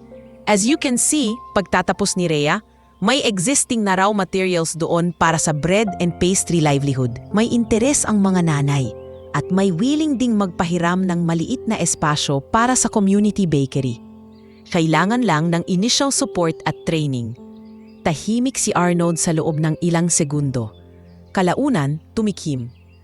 Maganda ang fieldwork mo, Ania. Hindi na ayusin mo pa yung financial projection kasama si Gerald, tapos ipapasa natin kay Sir Rodrigo. Candidate to para pilot. Nagkatinginan sina Lara at Emil na paniti. Si Rhea naman, napalunok. Parang gusto niyang magpasalamat, pero natatakot makasobra. Salamat po, sir. Mahinahon niyang sagot. Makalipas ang ilang buwan, dumating ang quarterly review ng foundation. Nasa conference room sila, kasama sina Mr. Rodrigo at ilang board representatives. Sa harap, nakaproject ang summary ng lahat ng projects. Kung mapapansin ninyo, sabi ni Mr. Rodrigo, itinuro ang slide. Ang mga livelihood sites na may pinakamataas na participation at repayment rate ay yung mga hawak ni Miss Rialyn Manlapas. Napatingin ang lahat kay Rhea. Si Arnold, na dati laging may reklamo, ay tahimik lang, nakahalukip-kip, pero hindi na nakasimangot. Hindi lang ito dahil sa magandang plano, dagdag ni Rodrigo, kundi dahil marunong makinig sa tao si Rhea. Kumukuha siya ng insight hindi lang sa data, kundi pati sa karanasan ng mga taga-komunidad. Sa gilid, bahagyang yumuko si Rhea, nahihiya pero masaya. Sa unang pagkakataon sa opisina, ramdam niya na hindi lang siya kwento, na pinag-uusapan sa kasal o sa sunog sa kusina, kundi aktwal na taong may ambag sa direksyon ng isang malaking organisasyon. Pagkatapos ng meeting, lumapit si Arnold sa kanya sa pantry habang nagtitimpla siya ng kape. Tahimik muna ito bago nagsalita. Rhea, ani Arnold, hindi na kasing tigas ang tono. Hindi ako sanay mag-compliment. Pero good work sa projects mo. Halos mahulog ang kutsarita sa kamay ni Rhea. Salamat po, sir. Marami po akong natutunan sa mga comments niyo rin. Tinamahan ka ba noon? Tanong nito, bahagyang nakangiti. Medyo po, tapat na sagot niya. Pero na-realize ko rin na kailangan kong patunayan na hindi lang ako kwento sa kasal, gaya ng sabi niyo dati. Tumango si Arnold, tumingin saglit sa bintana. Well, ngayon, hindi ka nalang kwento, isa ka ng reference point. Tinalikuran siya nito, pero humirit bago umalis. Wag lalaki ang ulo. Pagbalik niya sa desk, napansin niyang nakatingin sa kanya si Emil. Nakakunot ang noo na para bang sinusuhi ang reaksyon niya. Uy, sabi ni Emil, nakasandal sa swivel chair. Napansin kong ka-text mo na si Sir Arnold kanina. Ha? Hindi napatawa si Rhea. Nag-thank you lang siya. Big deal na yon, biro ni Emil. Ilan lang ang napapasabihan niya ng good work sa isang taon. Napailing lang si Rhea, pero sa puso niya, alam niyang may kakaibang bagay nang nagbago.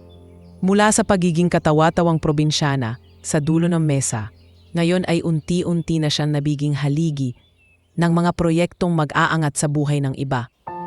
At sa hindi niya namamalayan, hindi lang mga livelihood, reports at barangay proposals ang nahuhubog sa bawat araw.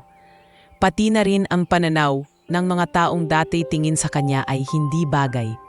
Kasama na roon ang ilan sa mga kasamahan niya sa opisina. At marahil, higit sa lahat, ang sarili niya. Hindi man niya namalayan, halos 2 taon na pala, si Rhea Lynn sa Vergara Foundation. Sa kalendaryo sa gilid ng mesa niya, nakasirkula ang petsang matagal niyang pinapangarap. Community Bakery Launch, Burgundy San Isidro. Burgundy San Isidro.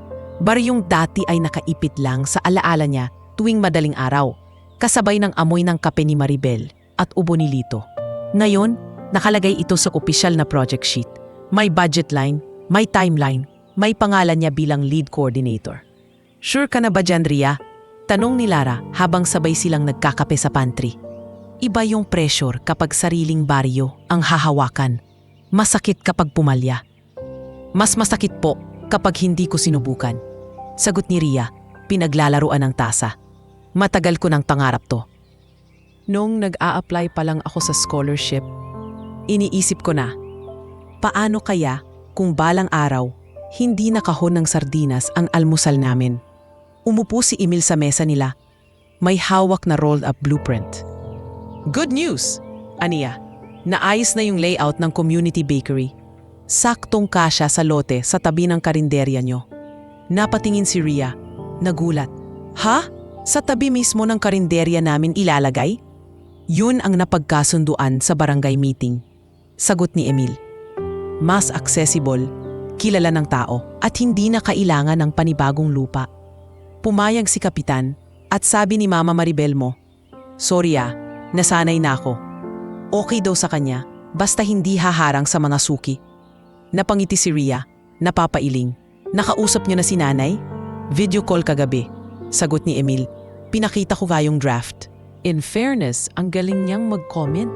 Sabi niya, huwag masyadong mataas ang estante para abot ng mga batang bibili ng pandesal sa umaga.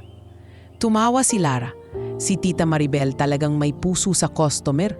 Sa gitna ng biruan, sumilit si Arnold sa pantry. Rhea, may minute ka? Biglang nagseryoso ang tonong kwarto. Tumayo si Rhea at sumunod sa kanya palabas. Sa koridor huminto si Arnold at tumingin sa kanya ng diretsyo. Pinirmahan na ni Sir Rodrigo ang final approval ng San Isidro Project. Aniya. Pero may conditions. Kondisyon po, napalunok si Rhea. Una, strict monitoring tayo sa first 6 months. Ikaw ang hahawak ng monthly report. Pangalawa, kung bumagsak ang repayment o hindi magbenta ng maayos ang bakery, pwedeng i-pull out ng board ang suporta. Alam mo ang ibig sabihin nun? Na babagsak po ang proyekto. Mahina niyang sagot at maaapektuhan yung pangalan ng foundation. Hindi lang yun, dagdag ni Arnold. Baryong pinanggalingan mo yan. Kung pumalya yan, baka hindi lang board ang sisihin ka, pati mga kapitbahay mo. Sigurado ka bang kaya mo to? Sandaling natahimik si Ria. Sa isip niya, nag-flash ang imahe ng lumang kalenderya ng mga kapitbahay na minsan nanlilibak, minsan nanlilibre ng chismis, at ng nanay at tatay niyang nakaasa sa kanya. Sir, sagot niya mas matatag ang boses. Hindi ko po kayang garantiyahan na magiging perpekto lahat, pero kaya ko pong garantiyahan na gagawin namin ang lahat. At kung may babagsak, ako po yung unang tatayo para umahon. Pinitigan siya ni Arnold sa kabahagyang tumango. Ove, yan ang gusto kong marinig. Hindi yung sige po susubukan ko. Gusto ko yung lalaban ako. Lumipas ang ilang linggo. Umuwi si Ria sa San Isidro kasama ang team. Sa loob ng van, habang papalapit sila sa baryo, ramdam niya ang kakaibang kabog ng puso. Ibang-iba sa kaba noong una siyang sumakay ng bus pa Maynila. Pagdating nila sa may kanto, sinalubong sila ng tarp na may nakasulat, Welcome, Vergara Foundation, Community Bakery Project. May mga banderitas sa kalsada. At sa gilid, may grupong nanggigiling pa ng mais sa lumang gilingan. Ay, si Ria, sigaw ni Tia Norma. Ngayon ay may maliit ng sari-sari store. Uy, si Maribel dumating na ang anak mo. Lumabas si Maribel mula sa karinderya. may hawak pang sandok. Anak, hindi na napigilan ni Ria ang pagtakbo. Niyakap niya ang ina ng mahigpit. Naamoy ang pamilyar na halimuyak ng ginisang bawang at toyo sa damit nito. Nay, anas niya. Ang tagal ko pong hinintay na makabalik ng may magandang balita. Lumapit si Lito. Ngayon ay nakakapaglakad-lakad na kahit medyo hinihingal pa rin. Nakasuot ito ng simpleng polo. Mas payat pero mas maaliwalas ang muka. Ria, sabi niya, pinipigil ang luha. Ang ganda ng suot mong ID. Mas bagay niyan sa'yo kaysa sa lumang apron. Natawa si Ria sa gitna ng luha. Tay naman, ipinakilala niya sa pamilya at mga taga-baryo sina Emil, Lara, Gerald at Arnold. Magandang araw po, magalang nabati ni Emil. Kami po ang team ni Ria. Welcome po sa munting baryo namin, sagot ni Maribel. Pasensya na po kung hindi magara pero sisikapin po naming maparamdam sa inyo na parang bahay nyo na rin ito. Habang tumatagal ang araw, nagsimula ang oryentasyon sa barangay hall. Si Rhea ang nasa harap, hawak ang mikropono, habang nakaupo ang mga nanay, tatay at ilang kabataan. Sa likod, nakatayo si Lito, nakikinig, may haling tuwa at pagmamayabang sa anak. Ang bakery pong itatayo natin, paliwanag ni Rhea, ay hindi pag-aari ng foundation. Sa huli, sa inyo po ito. Tutulungan lang namin kayong maitayo, makapagsimula at matutong magpatakbo. Pero kayo po ang magpapalago. E paano kung malugi? Tanong ni Mang Temyong, laging prangkang magsalita. San kami tatakbo? Hindi po maiiwasan ang mababang benta minsan, sagot ni Rhea, tapat. Pero hindi po kayo iiwan ng foundation sa gitna. May training po, may coaching at kasakasama ninyo kami sa paghanap ng paraan. Ang importante po, magtutulungan tayong lahat. Hindi yung foundation lang ang gagalaw o kayo lang. Naroon din sina Tia Norma at Tia Fe sa likod. Narinig niya ang bulungan nila. Aba, tingnan mo yung anak ni Maribel, sabi ni Tia Fe. Sa harap na nakatayo, may si Maribel ang isa sa core members. Si Nerissa, na napakiusapan ni Ria na lumipat ng branch assignment, ay sumama rin paminsan-minsan para mag-training sa sales. Uy, Ma'am Ria, biro ni Nerissa habang nag-aayos ng freshly baked na tinapay sa estante. Pangarap ko talagang kumain ng pandesal na hindi galing sa 3-day-old promo. Grabe, ang lambot nito. Ner, huwag kang maingay sa harap ng Monasuki. Natatawang sagot ni Ria. Bibili pa rin yan sa promo mo kahit anong sabihin mo. Pero sa kabila ng saya, hindi mawawala ang pagsubok. Dumating ang panahon ng tag-ulan. Bumaba ang kita ng bakery dahil mahirap ang biyahe sa palengke. Tumaas ang presyo ng harina at ilang araw na walang masyadong bumibili. Ria, tanong ni Gerald sa phone habang nasa Maynila ito. Nakikita mo ba yung numbers? 2 months straight na mababa. Kung magtuloy-tuloy to, baka magtanong na ang board. Nasa loob ng maliit na opisina ng bakery si Ria, nang tawag na iyon. Maliit na mesa lang talaga sa gilid ng oven. May notebook na puno ng sulat ni Maribel tungkol sa benta ng bawat araw. Alam ko, Gerald. Mahinahon niyang sagot. Pero may plano kami. Anong plano? Singit ni Arnold. Nasa kabilang linya pala sa conference call. Mag-i-introduce po kami ng school snack package. Paliwanag ni Ria. May combo na pandesal, palamig, at maliit na kakanin para sa mga bata. Mas mura pero mas madalas ang benta. Bibisitahin ko rin po ang principal ng public school para sa possible partnership. Tahimik saglit sa linya. Wika ni Arnold sa huli. Okay, subukan nyo. Pero kailangan may makitang pag-angat sa susunod na buwan. I-report ko to sa board. Huwag mo akong ipahiya, Ria. Hindi po, sagot niya. Hindi ko kayo, hindi ko sila, at lalong hindi ko po ipapahiya yung apelyido ni tatay. Kinabukasan maagang pumunta si Ria sa elementary school. Kinausap niya si Ma'am Celine, ang principal, at ilang guro. Ma'am, mahinahon niyang alok. Pwede po ba kayong makipag-partner sa bakery? Mag-aalok po kami ng mas murang snap package para sa mga estudyante. Pwede pong order basis para sigurado sa bilang at may parte pong mapupunta sa school fund. Nagtinginan ang mga guro. Kung makatulong sa feeding program, bakit hindi? Sabi ni Ma'am Celine. Sige, subukan natin sa isang section muna. Kapag nag-work, palawak natin. Nang maaprubahan iyon, bumalik si Rhea sa bakery na may dala ng listahan ng unang batch ng order. "Nay!" sigaw niya pagpasok. "May 50 pirasong pandesal tayong naka-order bukas ng umaga. Official school order." Napahinto si Maribel sa pagkukuyom ng masa, napaluha. "Anak, hindi ko akalaing balang araw yung tinapay na gawa ng kamay natin may logo na ng school sa resibo." "Huwag kayong umiyak, Nay," sabi ni Rhea. Pero siya man ay namumuuna ang luha. Mao-oversalt yung masa. Unti-unti, gumanda ang takbo ng bakery. Dumami ang batang bibili, dumami ang suki sa karinderya, at nagkaroon ng dagdag na kita ang mga nanay. Nang dumating ang quarterly evaluation, may maipagmamalaki si Rhea sa foundation. Graphs na unti-unting pumapaitaas, larawan ng mga batang ngumunguya ng tinapay at testimonya ng mga nanay na ngayon ay may kaunting ipon sa alkansya. Sa loob ng meeting room sa Maynila, habang pinapakita niya ang slideshow, naramdaman ni Rhea na hindi na siya basta coordinator na nag-uulat lang. Para siyang tulay na nag-uugnay sa dalawang mundo, ang baryong minsang ikinahiya siya at ang mundo ng mga taong dati naniniguro muna sa sapatos bago sa puso. Pagkatapos ng presentasyon, nansalita si Rodrigo. "Congratulations, Rhea. The board is impressed. Ang San Isidro Project ang magiging modelo natin para sa mga susunod na bakery sites." Nagpalakpakan ng team.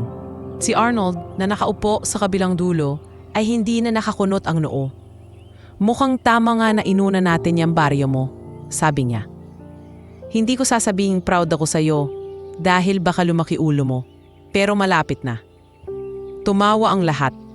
Si Emil, nakatayo sa likod, ay nakatingin lang kay Rhea na may tahimik na paghanga. Sa gabing iyon, pag-uwi niya sa boarding house, napansamantala pa rin niyang tinitirhan sa Maynila. Humiga siya sa kama, nakatitig sa kisame, katulad noong unang araw na hawak niyang offer letter. "Panginoon, mahina niyang dasal. Salamat po.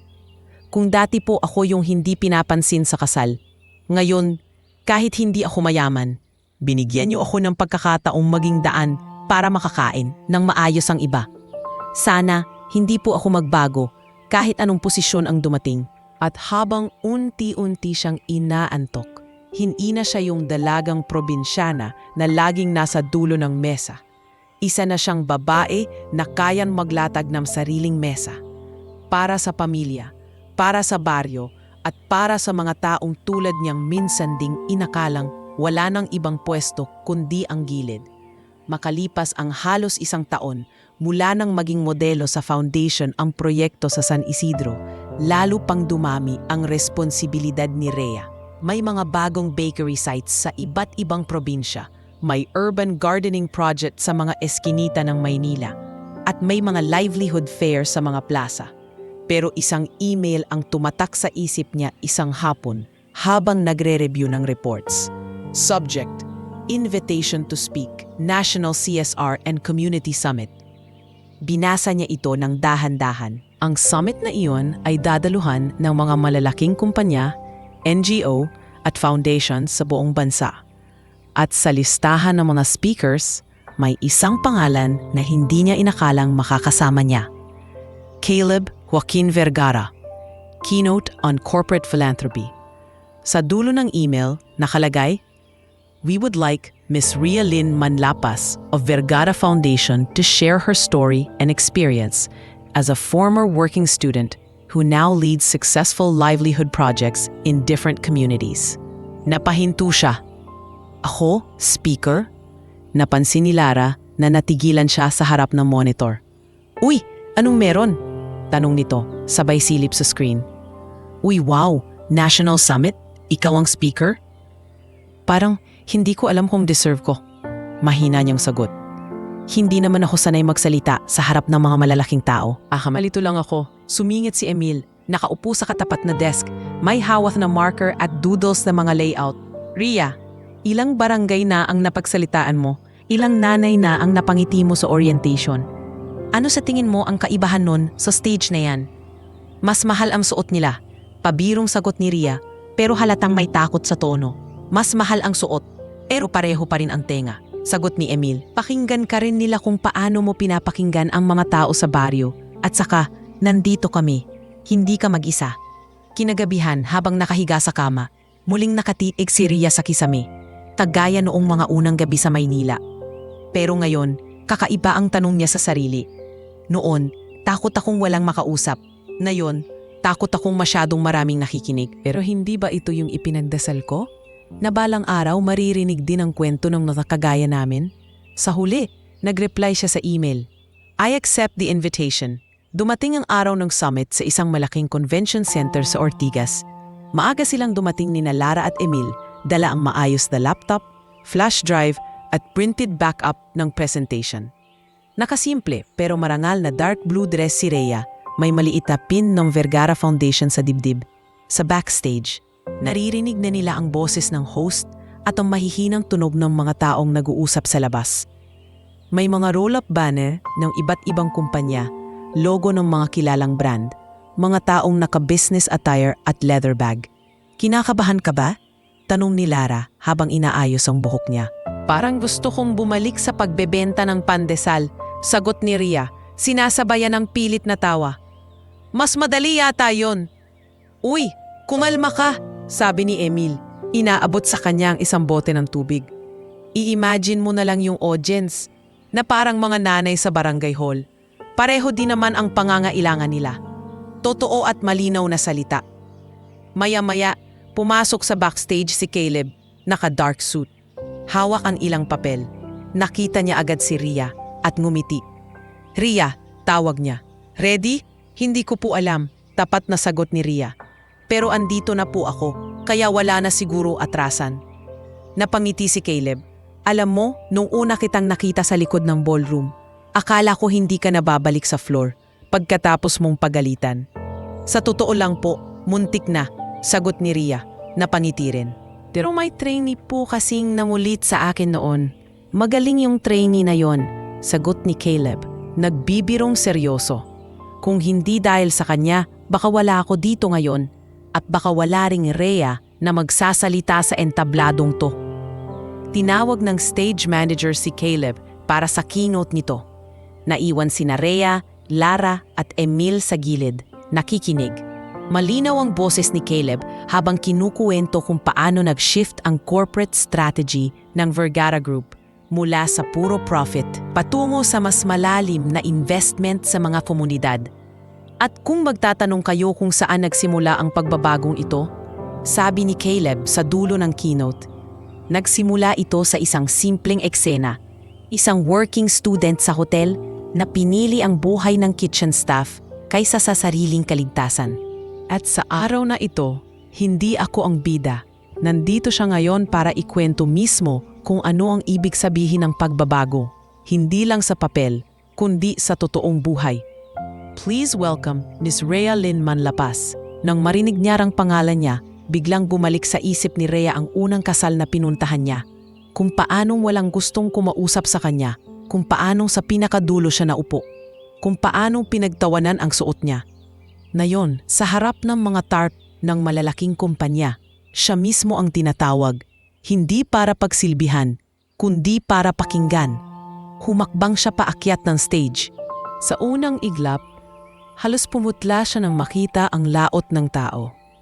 Mga muka sa iba't ibang hanay ng upuan, ilang pamilyar sa TV, ilang hindi niya kilala, pero halata sa mga postura na sanay magdesisyon para sa libu-libong empleyado. Pinakawalan niya ang isang mahaba at mahinang buntong hininga. Kinuha ang mikropono. Magandang umaga po sa inyong lahat. Panimula niya, bahagyang nanginginig ang boses. Ako po si Rhea Lynn Manlapaz. Anak ng tindera sa karinderya at magsasakang nagkasakit sa baga. Dating working student sa cafeteria at banquet staff sa hotel. At ngayon po ay project coordinator sa Vergara Foundation. May munting tawanan sa unang hanay, pero hindi dahil sa panghuhusga, kundi sa pagiging totoo ng tono niya. Bata pa lang po ako, nasa dulo na ako ng mesa. Patuloy niya, sa kasal, doon ako pinapaupo. Sa classroom, doon ako nauupo. Sa Maynila, doon ako nauuwi. sa pinakadulong kwarto na pinakamura ang upa. At noong una akong pumunta sa kasal ni Caleb at Bianca, saglit siyang napatingin kina Caleb at Bianca sa harapan. Doon din ako naupo, sa pinakadulong mesa, malapit sa service area. Narinig niya ang mga mahihinang bulungan, pero kita rin niya ang ilang nakangiti. Parang nabubuksan sa panibagong anggulo ang salitang probinsyana. Pero sa gabi rin yon, tinawag ang pangalan ko sa gitna ng napakaraming taong mas sanay sa chandelier kaysa sa poste ng ilaw sa baryo. Hindi dahil maganda ang suot ko. Hindi dahil mayaman ako. Tinawag ang pangalan ko dahil may isang buhay na naisalba sa kusina. At may isang taong nagkwento niyon sa inyo. Tuminag ang ilang ulo. Sa dilid nakikita niya sina Lara at Emil na tahimik na nakangiti. At si Arnold na nakahalukip-kip pero nakikinig ng mabuti. Ngayon, humaharap ako sa inyo hindi bilang inspirasyon lang. Pagpapatuloy niya. Humaharap ako bilang patunay na kapag pinakinggan natin ang mga nasa gilid, mas nagiging makabuluhan ang mga desisyon natin sa gitna. Kapag binigyan natin ng pagkakataon ang mga komunidad na magdesisyon para sa sarili nilang kinabukasan, hindi lang sila tagatanggap lang tulong, nagiging katuwang natin sila. Ipinakita niya sa screen ang mga larawan, ang bakery sa San Isidro, mga nanay na nakangiti habang nagmamasa ng tinapay, mga batang may hawak na simpleng snack pack pero may kislap ang mata. Yan po ang baryo namin. Sabi niya may konting pag-angat sa boses. Dati, kami yung laging humihingi. Ngayon, natututo na kaming magbigay. Hindi ng pera, kundi ng pag-asa sa isa't isa. Nang matapos ang presentasyon, ilang segundo munang tahimik ang hall. Tapos sumunod ang unti-unting palakpakan na lumakas ng lumakas. Hindi man lahat ay nakatayo. Sapat na para kay Rhea ang mga kamay na kumalampag para sa hindi lang siya, kundi sa lahat ng Rhea sa iba't ibang baryo ng bansa. Pagbaba niya ng stage, mabigat pero magaan ang pakiramdam niya. Parang inilabas niya, hindi lang ang kwento niya, kundi ang kwento ng nanay, tatay at lahat ng probinsyanan na tutong lumaban. Sa gilid ng lobby pagkatapos ng session, may lumapit sa kanyang 3 babae na naka-corporate attire. Sa unang tingin pa lang, parang may kahawig na siya sa mga ito. Rhea? Tanong ng isa, may hawak na laptop bag. Ikaw ba si Rhea? Manlapaz? Napakurap siya. Opo, ako si Maxine, paliwanag ng babae bahagyang nahihiya. Ito si Diane at si Ella. Magkakasama tayo dati sa boarding house. Naalala mo? Parang biglang bumukas ang lumang pinto ng alaala. Ang kwartong may 3 kama. Ang halakhakan nila sa gabi. Ang mga banat tungkol sa bigat ng bag niya. Sa damit na hindi branded. Maxine, Diane, Ella, ulit ni Rhea. Hindi makapaniwalang matured na ang mga mukha nila pero kilala pa rin ang mga mata. Kamista na kayo? Si Diane ang unang nagsalita, may konting hiya sa boses. Narinig namin yung talk mo. Grabe girl, hindi ka na yung tahimik sa sulok na Rhea. Sorry sa mga panahong, hindi kami naging mabuting kasama sa boarding house. Dugtong ni Ella, halatang tapat. Alam mo na, bata, immature, mayabang sa fonting ginhawa. Hindi agad nakasagot si Rhea. Sinukat niya ang sarili, kung ano ang nararamdaman niya. Galit ba? Reklamo ba? Wala na. Napalitan na iyon ng isang uri ng pag-unawa na galing sa mga taong mas marami nang nadaan ng laban. Matagal na yon, mahinahong niyang sagot. At kung hindi nangyari lahat ng yon, baka hindi rin ako ganito ngayon. Siguro parte yon ng pagbubuo sa akin. Mumiti si Maxine, ngayon may ID na may logo ng isang international company. Pwede ba kitang yayain minsan? Kape naman tayo, sagot ko. Kailangan namin marinig yung full version ng kwento mo. Naku, sa probinsya ako madalas, biro ni Rhea. Pero pag nagkataon, sige, kwentuhan tayo. Habang naglalakad siya palabas ng convention center, kasama sina Lara at Emil, naramdaman niyang unti-unti nang nabuburang parang tinta sa tubig ang mga lumang sakit. Napalitan ito ng malinaw na larawan. Siya, hindi na lamang inabot ng hiya sa isang sulok ng kasal, kundi inabot na ng mga kamay ng mga dating hindi kumikilala sa kanya. Sa labas, hinipan ng hangin ang buhok niya. Tumigil siya sandali, tumingin sa kalangitan na unti-unting namumula sa dapit hapon. Hindi na ako natatakot sa dami ng nakikinig, bulong niya sa sarili. Basta sa bawat kwento, kasama ang pangalan ng mga taong dati ring walang gustong kumausap. Pagkatapos ng summit, hindi agad bumalik sa normal ang buhay ni Rhea. Pero unti-unti, natutong umayon ang araw-araw sa bagong bersyon niya. Dumami ang mga email na natatanggap niya. Hindi na lang mula sa mga barangay at suppliers, kundi mula sa ibang foundation, LGU, at minsan mga estudyanteng gumagawa ng thesis tungkol sa community development. Ma'am Rhea, pwede po ba namin kayong ma-interview? Sabi sa isa. Miss Manlapas, we were inspired by your talk. Sulat sa iba. Tuwing mababasa niya iyon, napapangiti siya.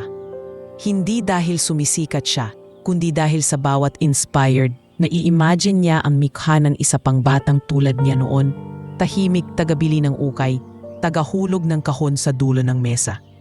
Isang hapon habang nasa opisina, biglang tumawag si Maribel. Anak, pwede ka bang umuwi sa susunod na linggo?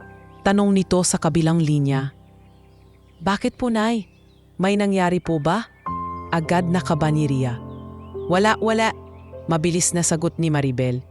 Gusto lang sana ng barangay council na ikaw ang maging guest sa bagong proyekto. Tsaka, may kakaibang plano yung mga kabataan dito. Napakunot ang noo ni Rhea. Anong plano? Basta, sabi ni Maribel. May halong kilig ang boses. Umuwi ka na lang, libre yung pamasahe mo. Sagot daw ng bakery. Tumawa si Rhea. Grabe to si nanay, nagbibiro na ng corporate sponsorship. Sa sumunod na linggo, muli siyang bumaba sa bus sa kanto ng San Isidro. May bago na namang tarp sa gilid ng kalsada. Welcome home, Ma'am Rhea. San Isidro's Pride.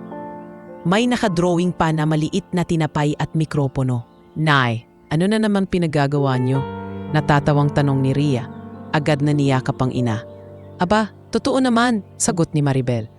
Kung hindi dahil sa'yo, baka wala pa ring bakery dito. Tsaka hindi lang yan. Itinuro nito ang barangay hall. May programa mamaya. Ikaw ang espesyal na panauhin.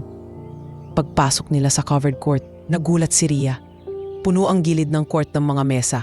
Hindi mamahalin, pero maayos ang pagkakatakip ng puting mantel.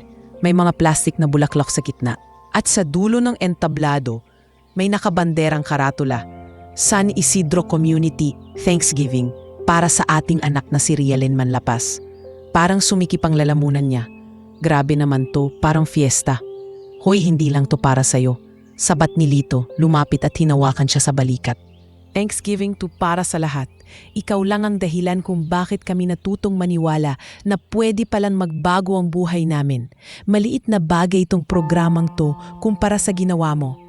Unti-unting napuno ang court. Naroon sina Tia Norma at Tia Fe, mga nanay mula sa bakery, mga batang estudyante, pati si Kapitan at ilang kagawad. Maging sina Mang Temyong at ilang dating tsismosa sa kanto ay nasa unahan. Nakaayos ang buhok at may hawak pang abaniko. Mga kabarangay, panimula ni Kapitan sa mikropono. Matagal-tagal na rin mula nang nagsimula ang community bakery natin. Ngayon, gusto naming ipakita ang pasasalamat natin. Hindi dahil big time na ang baryo, kundi dahil big time ang puso ng mga taong nasa likod nito. Lalo na ang anak ng bat. Tumawa ang ilan nang marinig ang ma'am, pero may pagmamalaki sa tono. Tinawag si Rhea sa gitna. Kap, sobra naman po, bulong niya, pero inabot pa rin ang mikropono. Speech, sigaw ng mga bata. Huminga siya ng malalim. Magandang hapon po sa inyong lahat, bugad niya. Hindi ko po alam kung paano magsisimula dahil sa totoo lang, dito rin nagsimula lahat, sa baryong to, sa karinderya namin. Sa mga tuksuhan, hirap at paniniwalang, baka hanggang dito na lang kami. Nakatingin siyang isa-isa sa mga mukha sa harap. Sa mga kapitbahay na minsang tumawa sa kanya. Sa mga bata ngayon ay nakasuot ng school uniform.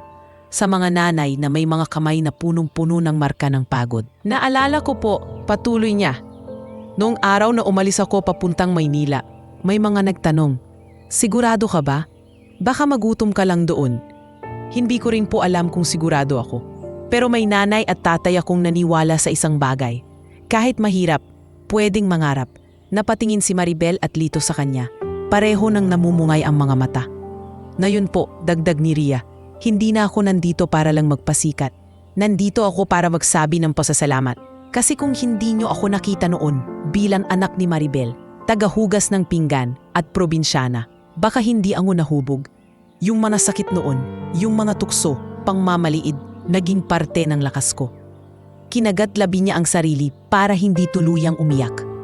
At alam ko rin po, sabi niya, na hindi lang ako ang kwento sa baryong to.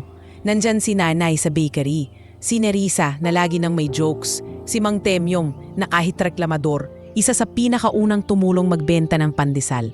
Kayo po ang tunay na bida, ako lang ang mikropono. Nagpalakpakan ang mga tao, may mga sumipol, may sumigaw ng mabuhay si Rhea.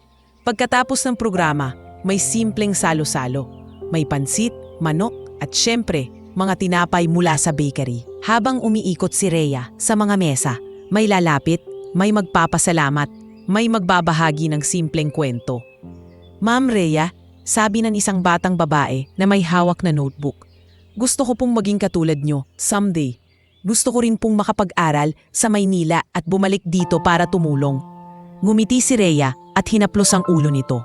Kaya mo yan, pero huwag mong gustuhing maging katulad ko. Gusto kong maging mas magaling ka pa sa akin. Sa isang mesa sa gilid, tahimik na nakaupo si Arnold. May hawak na styro cup ng palamig.